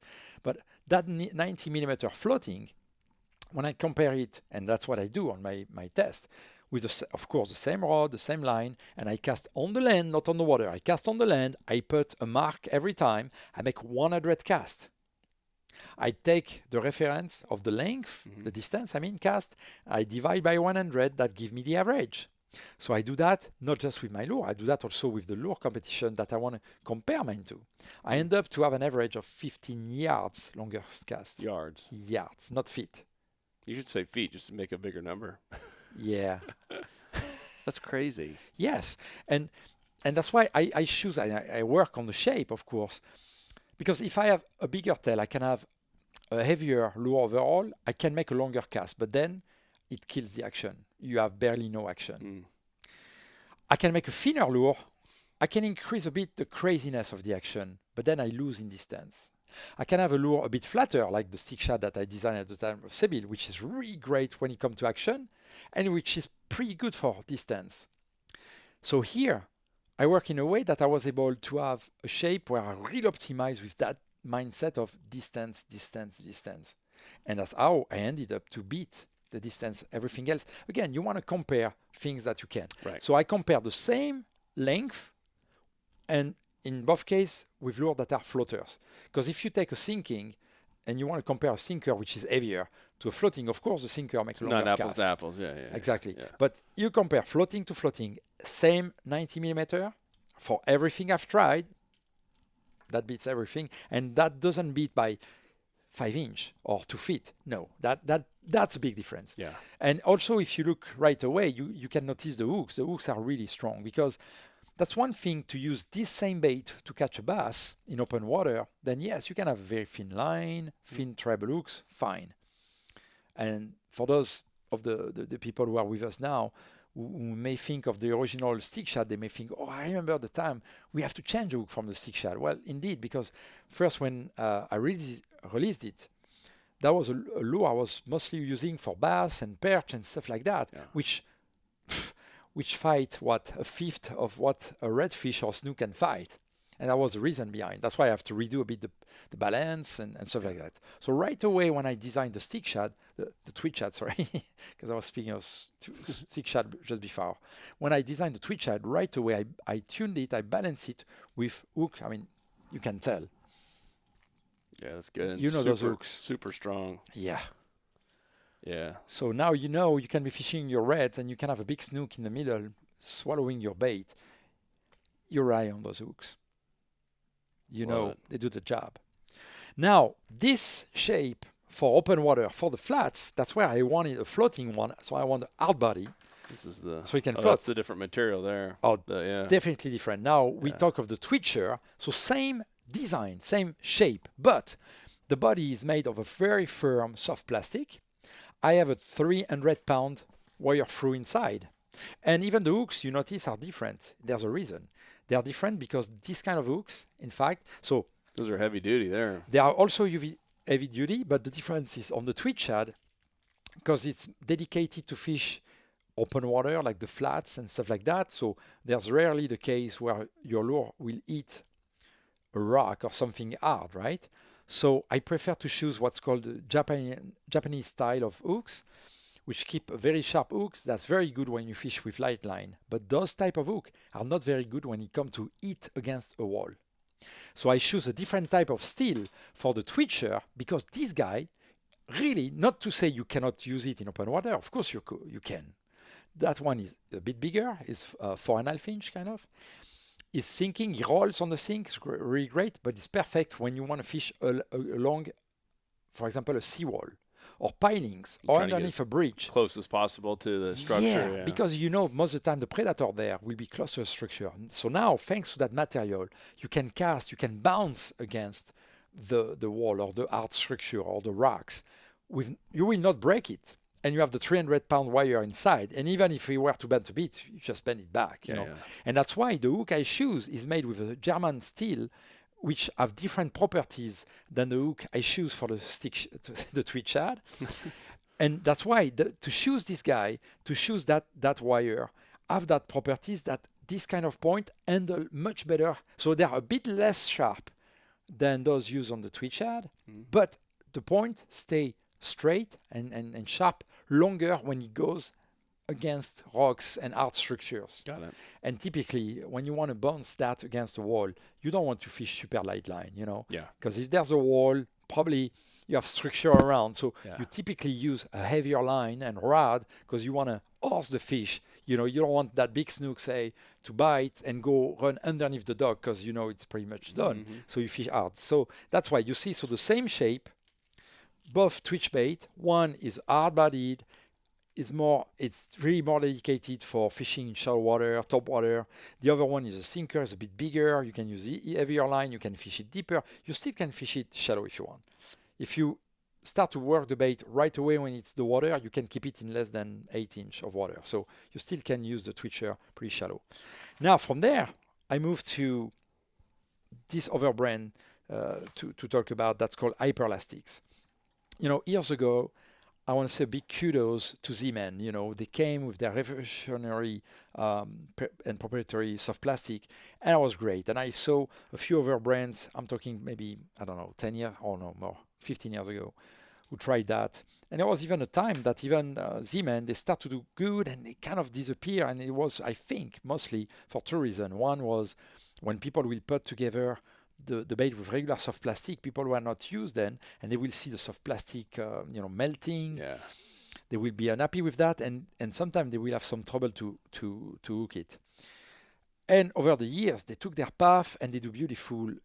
I'm very appreciative, and I have no problem, and I never had, and I will never have problem to mention competition of mine when they do great, because kudos. I'm happy. I'm happy to see that. I'm happy to fish their product helps and the try whole them. industry become more innovative. Yeah, and me as an angler, I'm happy. They came with some stuff. They came with their net rig. They have a fantastic net rig, really. I mean, guys, if you like fishing for bass, I believe they just have a smallmouth bass record, a state record. I'm not sure which state that was cooked on their net rig. It's because that's a great thing. I'm not coming and saying, hey guys, don't buy anything from any other brand, just buy my stuff. No, it's stupid. I'm an angler. I know I want my box with a range of different lures and options, and that's where some companies, some brand come with real good stuff, and Z-Man is one of theirs, and kudos to them. So I fish their stuff, and their material I find great side of it, great use and possibilities, and I find a few weaknesses. Nothing is perfect. Yep. Even mine's. Don't get me wrong. I'm not trying to lower them to say I'm no. So this is like a similar material. It's the same family of material. Feels What happened? like it's impossible to break. Yeah. So basically, I will show you something on that larger one that will be easier to see on the screen. Well, years ago, I was reading a science magazine, and when I read that, there was one article about a material that some company was working on and developed, and the thing that caught my attention, there were really two things.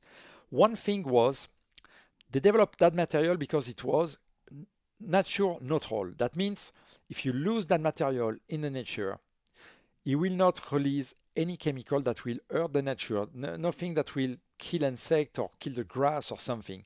And I like that very much. I have already that approach in the past, even if I didn't promote that, but like the Magic Swimmer I had with Sebile, on the soft one, I choose certain type of soft plastic that have no phthalate, which are present in 90% of the soft plastic in the US, which are harmful to the nature. So when you lose a soft plastic in the water, it's no longer lure, it's pollution. It's a piece of plastic in the water.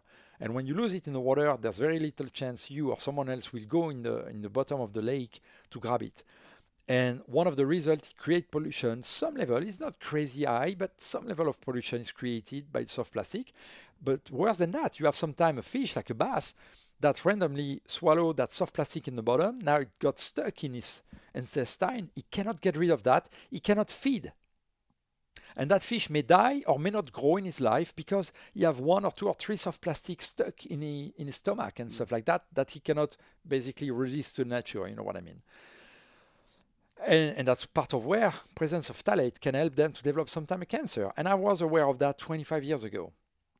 Without naming any company, but I know companies that when they release in Japan, it's totally forbidden. So the same company, the same brand, they will sell a soft plastic in the US that contain phthalate, which are cheap parts for the soft plastic. But in Japan, they will use just the high grade quality because there it's forbidden to have phthalate on the soft plastic. So that tells you a lot about the company who do things because it's for the money. Again, that's their right. It's not forbidden. That's not what I want to do. So when I released the Magic Swimmer Soft years ago, I choose a plastic, and I never mentioned that. I never try to make me look good and say, look, I choose a plastic. I never spoke about that, which maybe was a mistake, not on the business side, but to help open mind to people, to tell them, when we lose a soft plastic in the water, it turns into pollution. Yeah. You know? So at the end of the time, so that's why when I read about that material, I was like, I really like it. I really like it because they work on purpose to make sure that material, if it end up to be lost in the ground, in the water, nothing will be released that's harmful to nature. I love that. But beside of that, when I read the possibility that material have, I was like, wow. So I realized it was part of what's called the super plastics. That's part of where the Z-Man product are. It's just a different family within that group. Some of the thing it allows, that's why I choose that larger size. Look, so I have a patent with a wire inside that holds that blade. That's a design I made roughly 92 to 95. There was not that plastic at the time, but I was planning to release that at the time at MEPS, Mr. Twister, sorry. And my boss at the time refused. He said, no, I don't want to mix a soft plastic, which is Mr. Twister, with a blade, which is MEPS. so he refused my proposal, my prototype, which I've been fishing, and so I keep that for years until I finally released it. So, but look, the material itself. Look what I'm gonna do. I'm gonna wrap the lure around my finger, so I keep the metal part underneath. Now I want you to grab the head, Okay. and I want you to break that lure now. Break it. I mean, go. I mean, come on. Salt not so much strong. Will it Salt not so much strong. Kind of strong, but not so much. It won't So- break.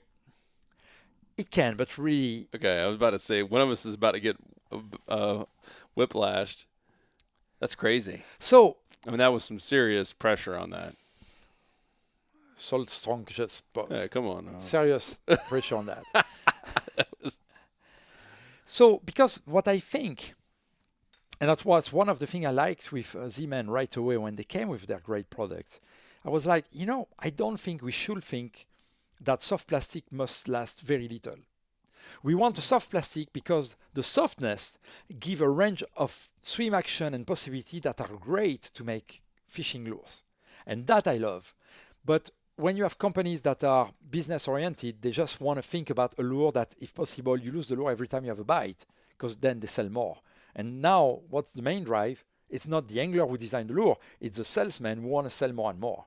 For me, I think this type of material allows me to say, not only I have something that is neutral when it goes in the water, so I'm not harmful to the environment, and that truly matters to me and to my kids. When you see my logo again, that's me and my kids, and behind us, there's the earth. And the earth, well, 70% of it is water. So it's really a real thing. I'm not trying to be trendy. I've been like the same when I was, 10 years old. So Yeah. that's the same thing, but I think it's really important. But beside of that, I find into that material that can last. I have a guy who caught about 140 largemouth bass. I have 140 on one. I have a guy who caught 70 some redfish on one. on a dart spin. One or- dart spin. Yeah. One dart spin. Wow. I'm happy of that. And when I hear sometimes some guy who say, "Oh yeah, but maybe that will hurt the industry," whatever, I say, that's called evolution. The evolution have to be right. Today you have an iPhone or something like this. You don't have any more, just a camera. It's just the evolution. To me, that's a good evolution. That's good for the angler and that's good for the nature. By the way, that's on the logo of Soft Stuff, the material. Good for the angler, good for the nature. Because that's true. That's no bullshit. That's real thing. Yeah. That's really good for both. So if you can have a soft plastic that have a great action and that lasts, well, you're going to catch more fish on it. It's a bit more costly, not much, a bit more costly than a regular soft plastic. But you catch so many more fish by lure that at the end of the day, it's even a cheaper way for the angler. So it's good for your money.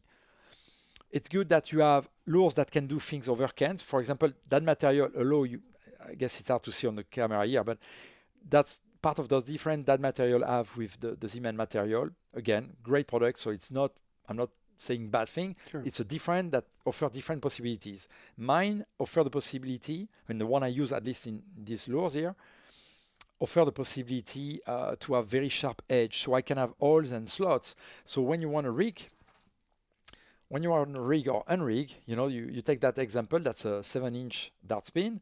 You have the swim bait hook with that. You see there's a cut, but there's also a hole that goes through from the belly to the back. You have also a hole underneath the chin. You have a hole in the nose. So when you want to rig it, most of the time, you don't even have to actually hook the plastic with the hook itself. You simply position your hook where it belongs to. So I take my hook, I go through, I turn backward, and now what I do, I hold the hook in one hand, I hold the back of the head with the other hand, I go in that hole, and here I am. So simple. Very Do simple. it in reverse, huh? Not only very simple, but it's also part of why the lure lasts so much longer. When you rig a soft plastic with a hook, when the hook goes through the plastic, it creates weak points. It damages the plastic. Sure. In that case, the plastic is made like that. It's not damaged because when you inject the material in the mold, the material goes uniformly into the mold. So there's no cut into the plastic because that was the shape of the mold. And that's part of why that material is very long lasting, but the fact it have its all allow for the lure to last longer by itself. So that's why when you see, so if we want to go quickly on this, that's the range, of the dart spin for the moment, we have a 7-inch, we have the 5.5 that have been the most incredible lure for snook, redfish, and tarpon since we use that. And I'm not trying to oversell it. I'm very honest and sincere. Just speaking of tarpon, between a dozen of friends of myself, since September of last year to this date, we hook about 450 tarpon 450 on this. Ooh. They crazily love that. On all which, the way on this set of 4? Well, or for the 5? moment, what we had really was the 5.5. Okay. Now we just got started to have the smaller one, like the 3.5, that's real- the 4.5. You know, that's just opening more. But the redfish guys have done fantastic with it. The bass guys have done fantastic. You can rig it on a number of types. So you, like the pro here, they come with a wide gap hook, you know, weighted. That's great to fish pretty shallow, you know, and weedless. Video here. Yep. But we and- have also those coming, you know, like the 3.5 and the 4.5. They come on a small, you know, jig head, you know, more wide. And this is kind that of same huge. material? You Oh, mean yeah. this little 3.5? Oh yeah, yeah. Or is this a 3 or 3.5? Yeah, 3.5, yeah. 3.5, the length is the length, the total length. That With the means- blade. Exactly, Okay, with the blade. that makes more sense. Yeah. We have the 4.5. I mean, those are just really, we have people who've been fishing with them, they are very much in love. Because the fact it lasts doesn't matter so much if the lure was not catching fish, right? Yeah, The we number had, one we had thing waiter is- waiter Dave. I mentioned him to you earlier. You know, he wade fishes 220 days a year, and he owns a really nice boat and kayaks and paddleboards. He loves wade fishing, and he keeps talking about this dart spin. So I used it with him the first time, and like it does work. I mean, this is like his go-to thing. And he tosses everything you can imagine. Well, He I kept like to talking hear about this that. dart spin. Yeah, because he's one of our insider members. He keeps posting. He's like, "What's this dart spin?" And so it's happening, man. So like, let's talk about Yeah. the band of anglers. Like, what? Obviously, retail. I mean, distribution's important for Yeah, a lure yeah, company. Like, what? Mhm. What are you doing? Obviously, you have a little bit of an advantage of all those past relationships and just Yeah. the fact that That definitely helps. you are who you are. And I'm so It's glad. Seems to be exploding. It does. Yeah. It does. I mean, we are. I consider we are year number 1 because last year was my year 0. Was really the year I spent most of my time to design lure. I mean, I came to the ICAST in 2018 just to let people know. Look, I'm still in the industry. You know, it's not because I'm no longer of pure fishing that I'm out, but I didn't have much to show or to tell to people beside of I'm back. But wait for next year, which is this year. So 2 months ago at the ICAST, we have a pretty decent sized booth. I have my tank, which I love to play with, so people can really see the action of the lures. And we came with 29 lures to cover a wide range from We got inshore shrimp, fishing. shrimp now too. which Yeah, we the didn't nut talk about shrimp. If you guys can see that. Yeah, And that's the same material too? yeah. Because that looks so thin there, but Yeah, that's so not of course the thinner, the more you will break. At some Right. point you break. The Right. thinner it is, if you put more. And that's a prototype. The final is a bit thicker here, by the way. But that, when I work, typically when you work on prototype, you go by steps. You make tries and change. There's always a bit of try and error, into the mix. But I mean, so far we. So that's why this is our year number 1, and so far we have already major chains who have selected us. Bass Pro will be with us. We have Dick's Sporting Goods. We have West Marine, Shells. I mean, there's really a number. Many shops, many retailers, and I really appreciate specially the relationship with the small and medium-sized retailer because they are a bit of the backbone, They are most of the time the people who have really the knowledge, Mm-hmm. And it's great to go in a big shop because, of course, you see a big range, you see a big, square footage, a lot of range, and it's very exciting. I mean, I will remember forever my first time in Bass Pro shops many years ago. Quite the experience, right? Oh. Yeah. Coming from France, where the biggest shops were maybe 1,000 square feet big, arriving in a Bass Pro shop, I was like, I got the catalog already for years, but typically the small and medium shop are owned by people and run by people who are passionate, who know their thing. I know a number of owners of shops who are people who are able to have a career in a different field where they can make more money, and they choose, kind of like I did, they choose to go or to stick to the fishing industry because it was their passion. Yep.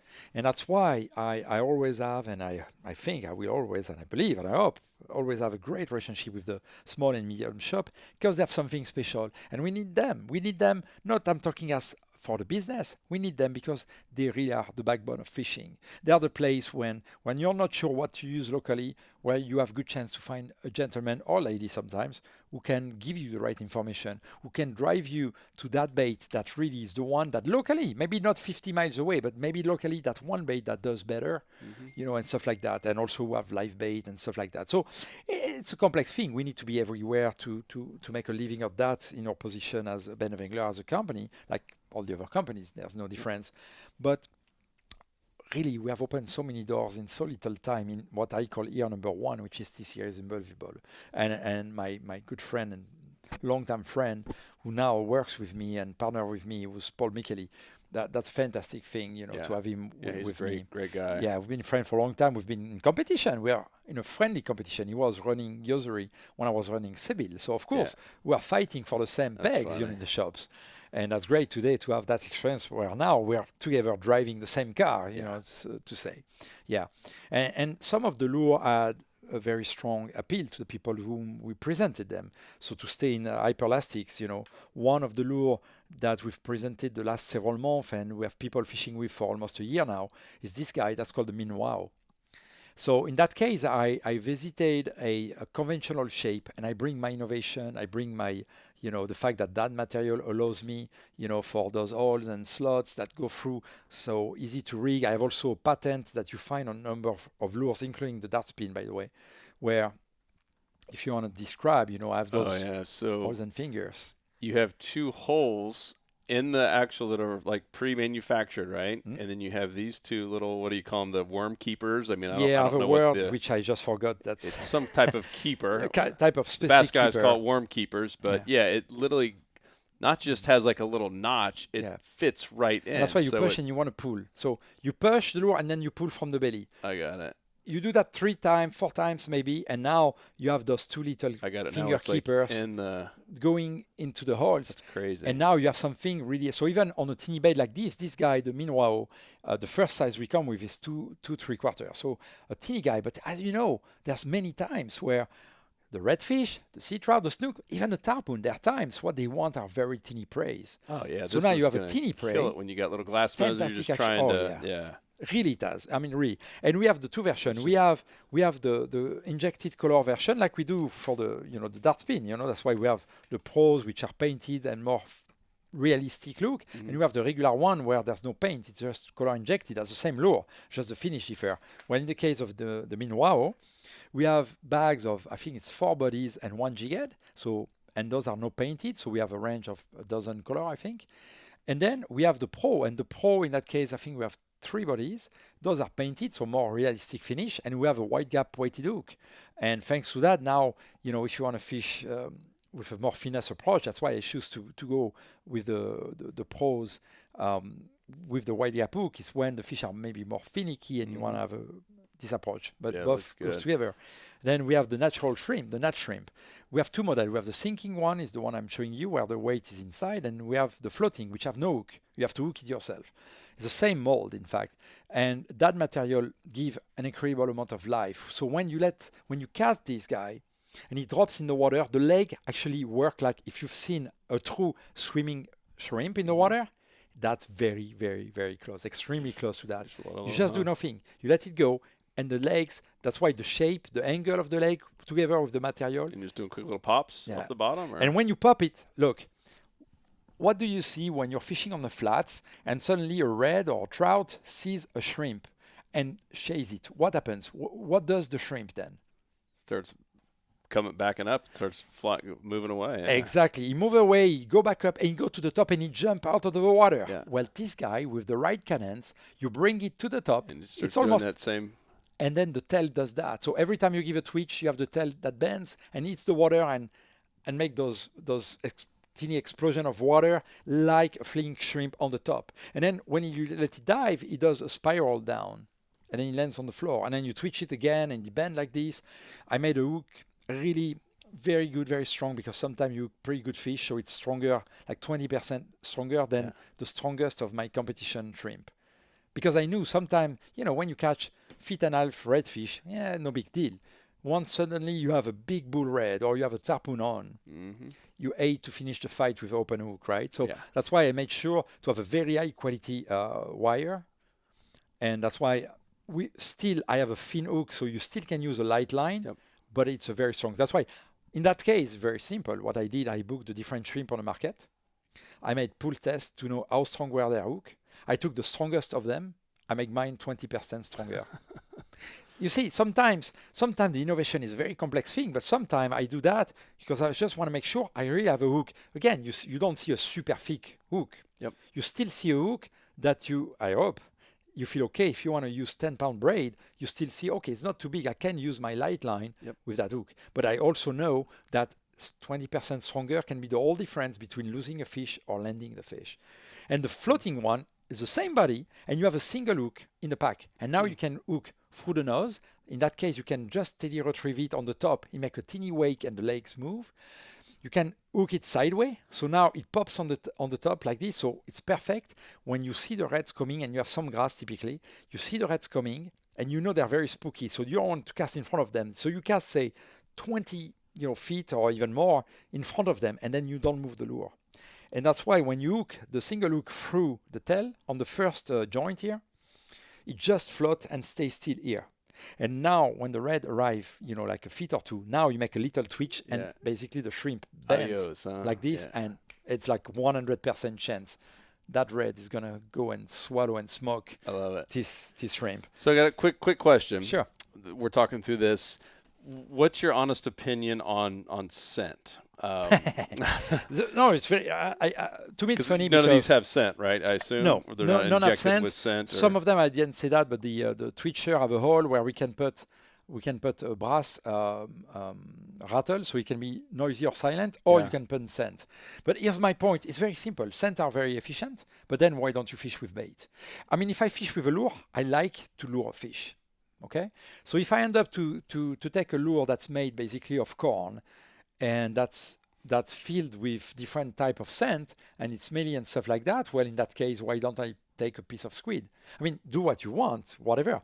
So some fish doesn't matter much. Like the snook, the scent, I've never seen really any efficiency with a bait that's scented. But the redfish, you know that. You know there's a number of like the fish strip, I think is the name, or stuff like that. Yep. Gulp alive, of course. You can simply hook on the hook. You put in the water. You don't even move. That's why it's no more a lure fishing. You could still, Yeah. So in that case, why don't you put finger mullet? I mean, again, I'm not saying people to do that. What I mean by that is, if you have those things because it's convenient, you always have in your box, and then you want to make a break, and you put that in because you don't have a cast net. Maybe you don't know how to cast cast net, or maybe you have that in your car and you're in Tampa and you want to go on what's the bridge, the Sky Mile Bridge, Skyway, and after work, and maybe there's no shrimp available.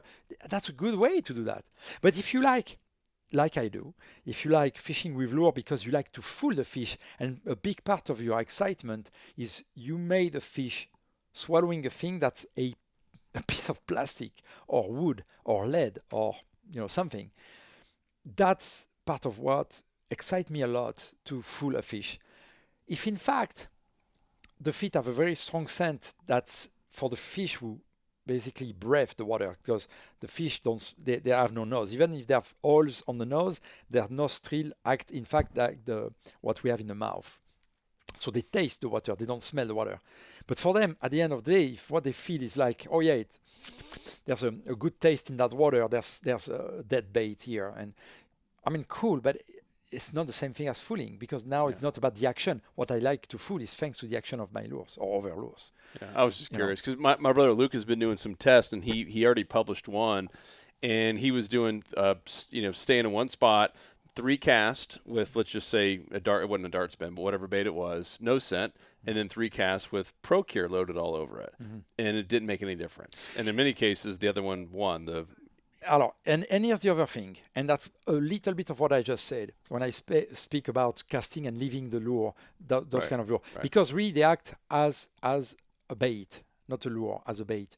And the scent, in fact, visually, if you have a black line and you follow a black line, you know a direction. But in fact, when sand goes in the water, it goes in every direction. And then at the same time, if you move that lure, if it's not on one spot, if it's on one spot, you have a procure and you leave it on the floor and say so you don't move the lure at all, okay? And then you have a little current, like half knot. So you will have that tray of smell going in the current. So maybe at one point, a redfish who's 30 yards away will swim and cross that line of water, which grows, of course, because little by little it expands, and it dissolves too. It's less concentrated.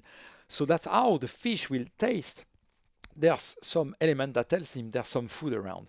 And then he will, because he's made for that, the way his captors are made in his mouth and outside of his body, he will find where is the main line of that blood trail, say, is, and he will swim back and go there and find it.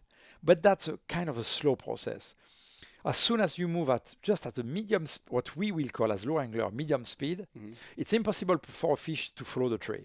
So when people tell me, oh yeah, but then if you have a scented bait, it will keep the bait longer in the mouth, then that means you didn't attract the fish to bite the bait. He bite that lure because the action given to the lure bring him to bite. Now you have it in the mouth. Well, you set the hook. What's the point? Are you going to wait for him to chew it? Oh, it's tasty. I love it. No, you feel the bite to set the hook, period. So that's why that's the second point, and I'm very okay with what your brother did at Steph, because I did that too. And I did that professionally, not just for my fun. Yeah. Indeed, as soon as you start to have a decent speed, and I'm not speaking of high speed at all, just a normal, decent speed of fishing, the tray is lost in the water. The fish is not able to follow, to go to that bait because of the smell. No, that's not the case. That's not the case. And there are some baits like, gulp that do work well in scent, right? And you could dead stick them, and we've done that and caught pretty big fish. Yeah, because now you can create that trail and the fish can find it. But if you take the lure as itself, the thing is, for most predator, and there are a number of studies and publications who clearly state that, for many fish, most of fish brain are that big. and some of them are that big, okay? Mm-hmm. So it's much less complicated than the human brain. So it has been proven in a number of studies and publications that, in fact, the fact that something moves means it's meat. If it's still, maybe it's meat, maybe it's not. Because grass, vegetables don't move. But when something starts to have a movement, that the simple meaning for a fish is that's meat, because it's driven by meat. There's meat in that thing that's moving. That's the only way for it to move, beside of just a fall, like a mangrove, seed fell in the water, a rock in, or a rock that fell in the water. But beside of that, and that's why there's a number of times that, in fact, you can actually use a jig head with nothing on it, and just you work it and you jig it and you catch fish. Is it the best thing to catch a fish? No, it's not. There's very few signal, but there's the very basic, the 0 versus 1. The 1 signal is that have a movement. When I was guiding in Africa, one of the things I was targeting were the giant tarpon, and I actually ended up to guide for the all tackle world record tarpon. When I was fishing on some specific places, I knew I have to have different position of my lines, and one of the best position in terms of bite was actually to have my hook, and I'm very accurate in what I say. My hook have to be between 2 and 3 feet above the bottom, and that's because there's a water effect when you have a big mass of water that moves very fast. I was fishing typically between 3 and 7 knots of current where I was fishing, where I was catching those giant 250-pound tarpon, and but close to the bottom, and it's based also on the overall depth of the water, but you have an area of turbulence where the current can be close to 0, very low, or even sometimes backward. And that's a favorite spot for many predators, and the tarpon especially. They love to be there because they don't have to use energy.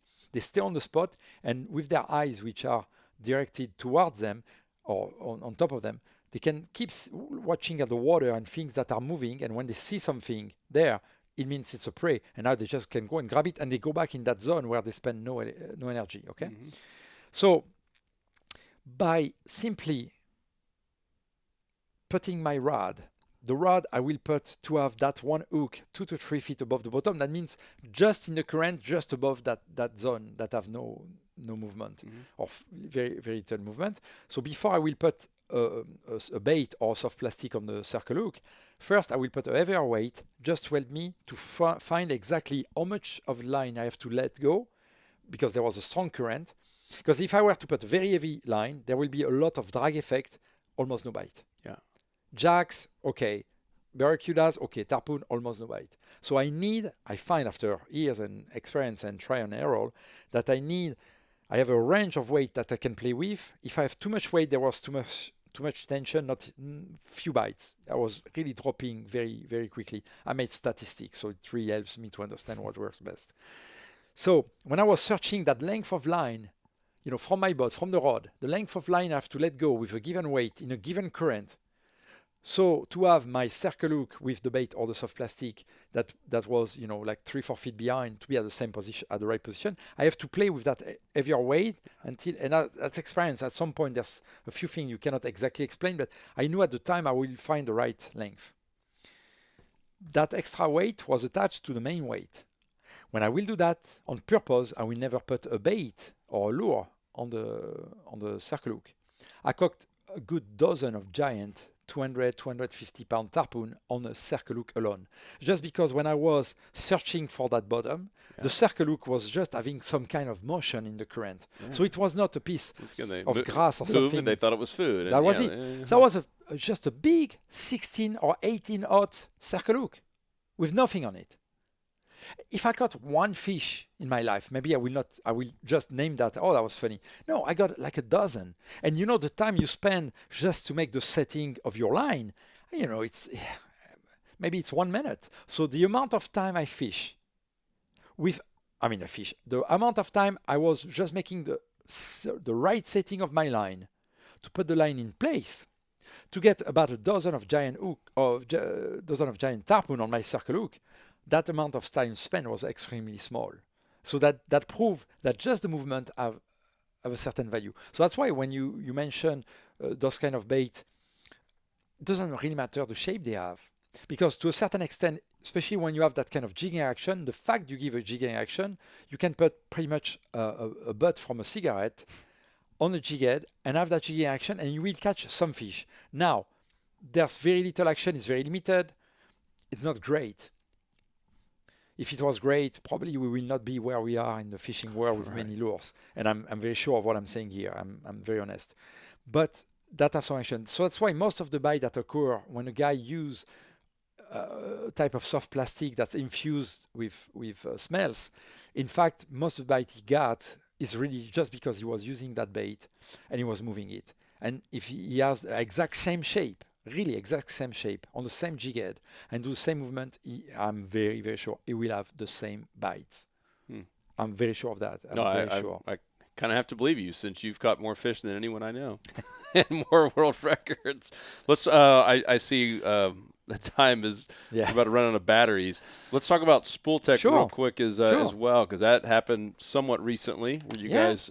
Did you acquire spool tech? Is that what happened? Yeah, okay. About a bit more now, a bit more than a year ago. And a lot of people maybe in Texas and Virginia and the Carolinas might not know this as well. This is massive here in Florida, especially South Florida. Yeah. That guy Dave Just was like, not that long ago, like last 10 years, like he was just catching monster snook on these spool techs. Oh, yeah. And I ended up buying some myself. I own them. Pretty innovative. Oh, yeah. No, lure. not pretty. The lure is a good lure. But really what's super mega innovative is not the lure, it's one device within the lure, which makes the entire difference. Because as a swim bait, it's a good swim bait. And honestly, there's a number of good swim bait. But really what's super unique and when I saw, I think it's like 5-6 years ago, I'm not sure exactly which year, but give or take 5-6 years, maybe 7 years, I'm not sure of that, but ago, when I saw first spool tech and I saw that innovation, I was like, wow, great, because I'm really happy. I have my passion, so I'm not driven because I want to do business first, but by my passion. So when I see a company, when I see a designer who come with what I believe to be a great design, real innovative. Yeah, I'm super happy. I'm super excited. I want to buy it. I want to fish with it. Yeah. I want it to be part of my collection. So when I saw them coming with that, and I saw this very unique innovation, I was like, root for them. Great. And I was thinking, really, I wish I invented it myself. I work a little bit on the same problems. Not problem is not the right word, but the same point. But I approach it differently, and their approach, the approach of Chris Walsh, that's really the one who invented that, was really much better than the approach I had myself before. And so, for those of you who don't know about it, well, what is it about? Why are we talking of something special here? So special, really so special. Well, there's a few reasons why that innovation we're going to talk about a little bit is so important. Because first, when you fish with lure, there's kind of a constant thing that the thicker the leader you have, and the less the lure behave well. So the thinner the line, the best the lure explain himself, the best the lure, have his own swim action and basically attract fish. Also, the second point is the fish themselves. When you have a bigger leader, I don't believe the fact the fish see the leader is important. I don't care. But the lateral line of the fish is very important. So the bigger you have a leader in the water, the more you have a kind of drag in the water, and that the fish can feel it. And that's a big reason that very often fish refuse to bite the lure, is the drag created by the leader. It's just linked to what I just said before about the tarpon. When I was putting too much weight, there was too much drag, my number of bites was sinking dramatically, just because the amount of drag in the water. So when you have a thinner leader, the lure swim better, the fish are more likely to be fooled, so it's great. And beside of that, a totally different point is all of us, I don't know, maybe not you, but I have lost a number of fish in my life. And typically when I lose a fish, it's not the fish that have the hook down deep hooked inside the throat, right? The fish you lose is most likely a fish that's barely hooked on the side of the mouth. Yeah. And I will even say that typically it's not a small fish, because the small fish hooks, well, first, if you lose it, you don't care much. True. And typically because they're small and light, you can crank them back, and they just can do a thing. They follow and they come, and you lose them. Sometimes you grab them in your hand, and that's when the lure falls down. But when you speak of a sizable fish, the one you really want to catch, and maybe a trophy fish, and then suddenly you see the hook, and sometimes you don't know. Sometimes you just fight. Oh, I lost the fish. You've not seen the fish. You don't know. You're not sure how and which way the hook was hooked.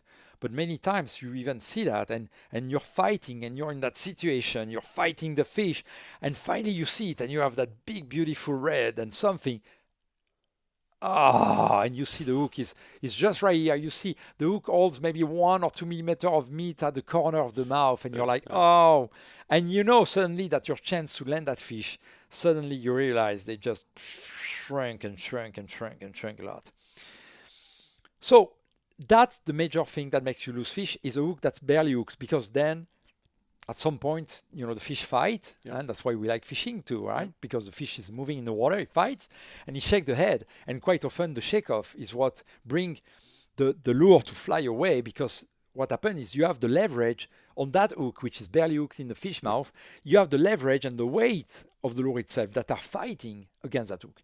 And that's why those 3 key points, especially last one, which is the most important, are why Spooltech is such a great brand, because it brings that solution.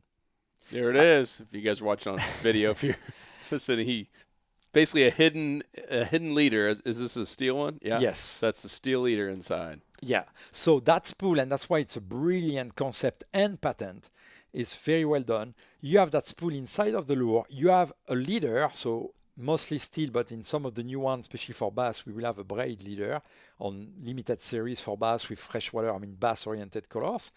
But you have a stainless steel leader inside. So that's why now you can have a thinner leader, because, typically you put a leader, it's because the fish mouth, their teeth, or their gill plate, So now you can have a thinner line, so the lure swim better.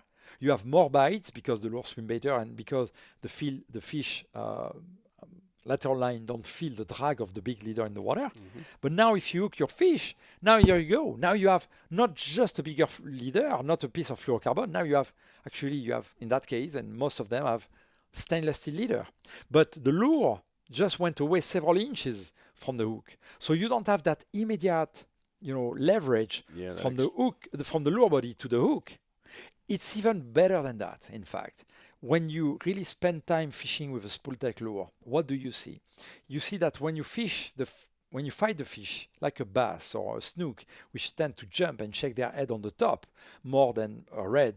I mean, the red does shake also, but very often they shake their head close to the bottom. So you don't see as well as you can see when it comes to a bass or to a snook. What you see is when they come and they shake the head, and I do that like on a slow motion kind of. In fact, when you see your line coming, most of the time the hook is at the opposite, the lure, sorry, goes where the line, away from where the line is at that moment where the fish shake the head. In fact, that helps to absorb the tension. That also helps to lower the amount of fish that are lost. Spit the hook, yeah. Spit the hook. And that's why it's a fantastic innovation. That's really a fantastic innovation. And once you start using that, you see how great it is in a very large range of case. And that's why, there's right now there's 2 models, but by the end of this year, we'll have 5 different models who have also increased the size. But just to speak of the current size, this model is called the Fatty. It comes in 4 and 6 inch. The one I'm showing you now is a 4 inch. It's great because now you have, 4 inch is a bait fish size that goes for so many predators, right? Oh, yeah. And both in fresh and saltwater. But now, thanks to that stainless steel leader, if you're targeting reds or trout, and suddenly you hook a big snook or a tarpon, you have many, many more chance to land your fish because you have that leader, because the lure goes away from the hook. Yep. It's no joke. And that's why it became quite popular here in Florida. First, because both Dave Justice and Chris Walsh are from Florida, so it of course helped. They were fishing a number of times when people saw them fishing and using those lures and succeeding. And but it's not limited to that, really. It's true for reds. How many times have you seen a big trout? You've been in Texas. I've been fishing, places like Corpus Christi and places like that. And you hook a trophy, those big, 9-pound trout. Gator trout, oh yeah. Gator trout. And part of the lip is very thin. So, of course, they are more likely to be lost than that teeny, 18-inch trout, right? Well, that's one of those many cases where a spool tech allows you to land a fish. If the hook was not very well hooked, because that we never know. The lure is, 40 yards away from us when we reel and we have the bite. So no one knows exactly where the hook will be hooked into the mouth. But that really helps. It's not a gimmick at all. It's really, really something extremely efficient. And that's what drove me basically to say, well, let's go. Chris Walsh was really interested to have me to take care of the brand, take over of the company. And he told me that years ago, and I was, 3-4 years ago, I was at Pure Fishing at the time. I say, well, no, I mean, I'm at Pure Fishing. But then he came back again last year, and I was building a band of anglers and say, really, I believe in you to be able to create new shape and to make an evolution to those lures. And I took over that, and I was super happy. We ended up to buy Spool Tech and the patents and everything Awesome. more than a year ago now, and that's really awesome. And for those of you who already know that lure and that brand, for the moment the tail they have. So first you can change the tail. Some people may not know that, but in fact there's another patent which allows you to change the tail. So when the tail is damaged, is cut, that happened. That's fishing. It's soft plastic, right? Well, you can remove from the body. You saw the way that patent works. You see, it's super easy. You even have a little hole underneath the belly. So if it turns, say you have some sand or mud or something that kind of clog the system here, you see, I plug back the tail. You hear the click, so you know when it's in place. So if it turns to be too hard to remove with your fingers, that's why there's this hole here. You take a little tool, little screwdriver or something, right out, and you just push. And this way, always go outside. So one of the things I want to say first is, on the packaging itself, there's a drawing that shows how to retie the hook. Because sometimes people are like, well, that's fantastic lure. I've been catching, say, 25 snook on it, and now the end of the leader is very damaged. I'm afraid it's going to break. Sometimes it may break, even stainless steel leader after a number of use. Well, it's not made to last forever. I don't know any that's made to last forever. Yeah. So there's a drawing on the package that shows you exactly how to retie your hook. So if you have, say, the last, for example, 2-inch or 1-inch of leader that's damaged, just cut it. What I do, my tip is, I take a drop of super glue where I want to cut. So I put first my drop of super glue. I let it dry it, a minute or so. You put some saliva, it dries instantly. And then you cut in the middle of where you put this drop of super glue. It avoids for the 49 strands of wire, just to go, like crazy fancy, which then it's more difficult to tie the knot and whatever. And once you do that, then you follow the instruction on the package. There's the knot. You redo your knot so you can retie the hook. Or if you want to put a different hook, maybe a smaller or bigger, I don't know, something different, then you can change. And the other thing, as now the brand, is part of the portfolio of Urban Wranglers, and I've been working on them. I smooth the bodies, so it allows for a bit better finish, but that's not so much an important thing. It allows me to have a more uniform link between the tail and the body, and within a few months, we'll have the tail packs. That means we will be selling the tail alone, and the new tails that are coming soon are made of soft stuff, like the dart spin. So last much longer than the regular soft plastic that have been used since then. And I've also added shapes of tails and size. So that's where we are. Awesome, my friend. So like what next? What you coming up with? I don't know if you can share some of the stuff, but man, I can show you maybe a few sketches. I don't know. Jeez. So. And are you selling them direct too on your site, or So we do because I think today I'll be very straight and honest. That's always the best way to go anyway. We are today at the time where the human beings, at least in the Western world, want quite often to be able to have something right away. So yes, we do sell ourselves. We do sell on our website, but at the same time, I'm very honest by saying, well, we have the entire range on the website. I really always strongly suggest the anglers go in the shops, in the big chain, in the little shop, but go in the shops, go see what they have. Yep. They have already a range, and most of the time they will choose models and colors that are relevant to your area. It doesn't mean they are always right, but that can be helpful. And then you can have a local knowledge thanks to the sales guy who's there who can tell you. But if you don't find a specific shape or size or color, well, we have everything on the website. But we don't tune that in a way to be the competition to the shops. We do really believe that the shops are really important. I really think the shops are the backbone of the fishing world because, that's not a place you just go to buy stuff. Right. When you go buy shoes, all right, you go buy shoes. You know what I mean?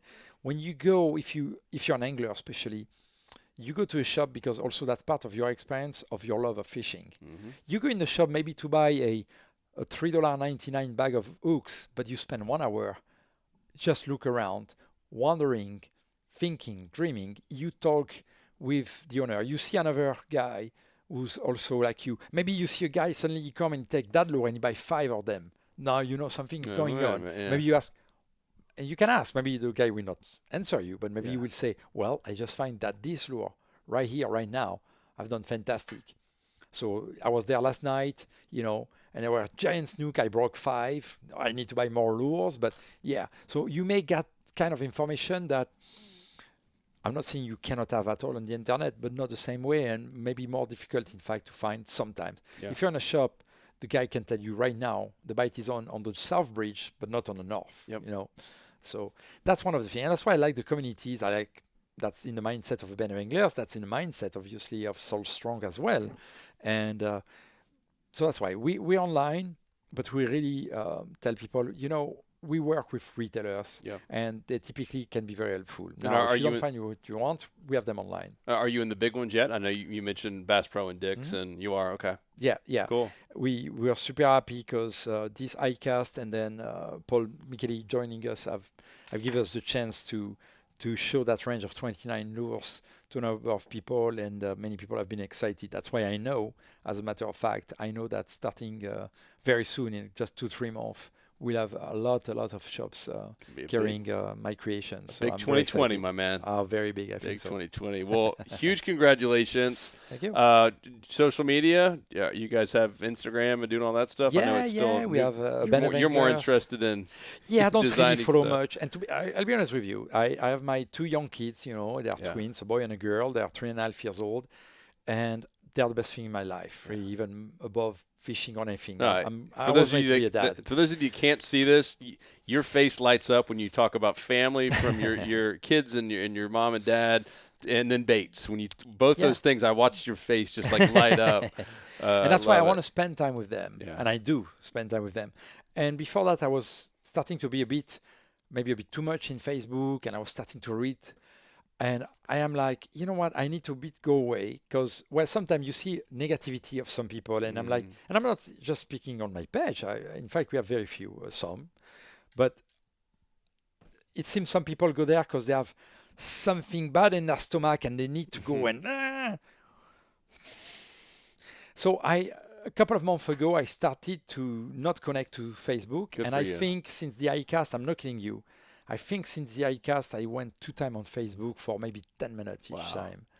And I'm kind of glad. But instead, we have almost 100,000 followers. Yeah. So, but you have a team now. So Yeah. definitely go like them on Facebook, Instagram, Instagram as well. and buy some of these lures. I know I can speak for me. I have used these, the dart spin. I mean, pretty brilliant. You got the blade on the back. It's pretty lethal. And this material, that was not like a scripted thing. I had to wrap my hand around to try to break that sucker. It was amazing. So yeah, I would say definitely check these out. And I'm excited when these little guys come out. Oh yeah. Actually, no. I think this might be like that's kind of in between. I like this one. But man, with that blade in the back, they just complement each other. So that's really what it is. Yeah. They complement each other.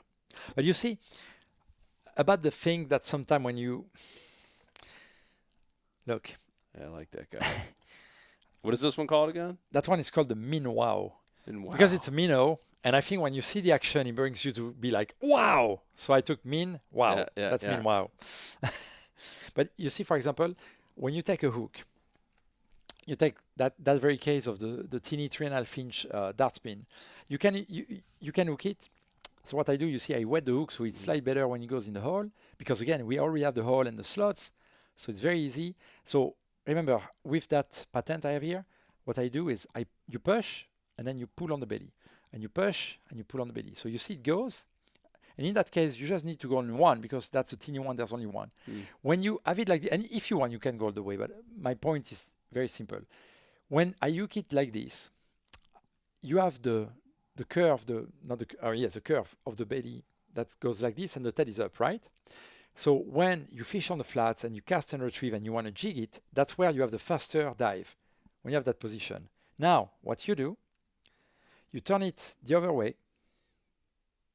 You go through the hole that's already there. That's all the way to the belly here. Okay? So you think, what's the difference now? Well, now I have the flat part here. In fact, instead of falling like this, it fall like that.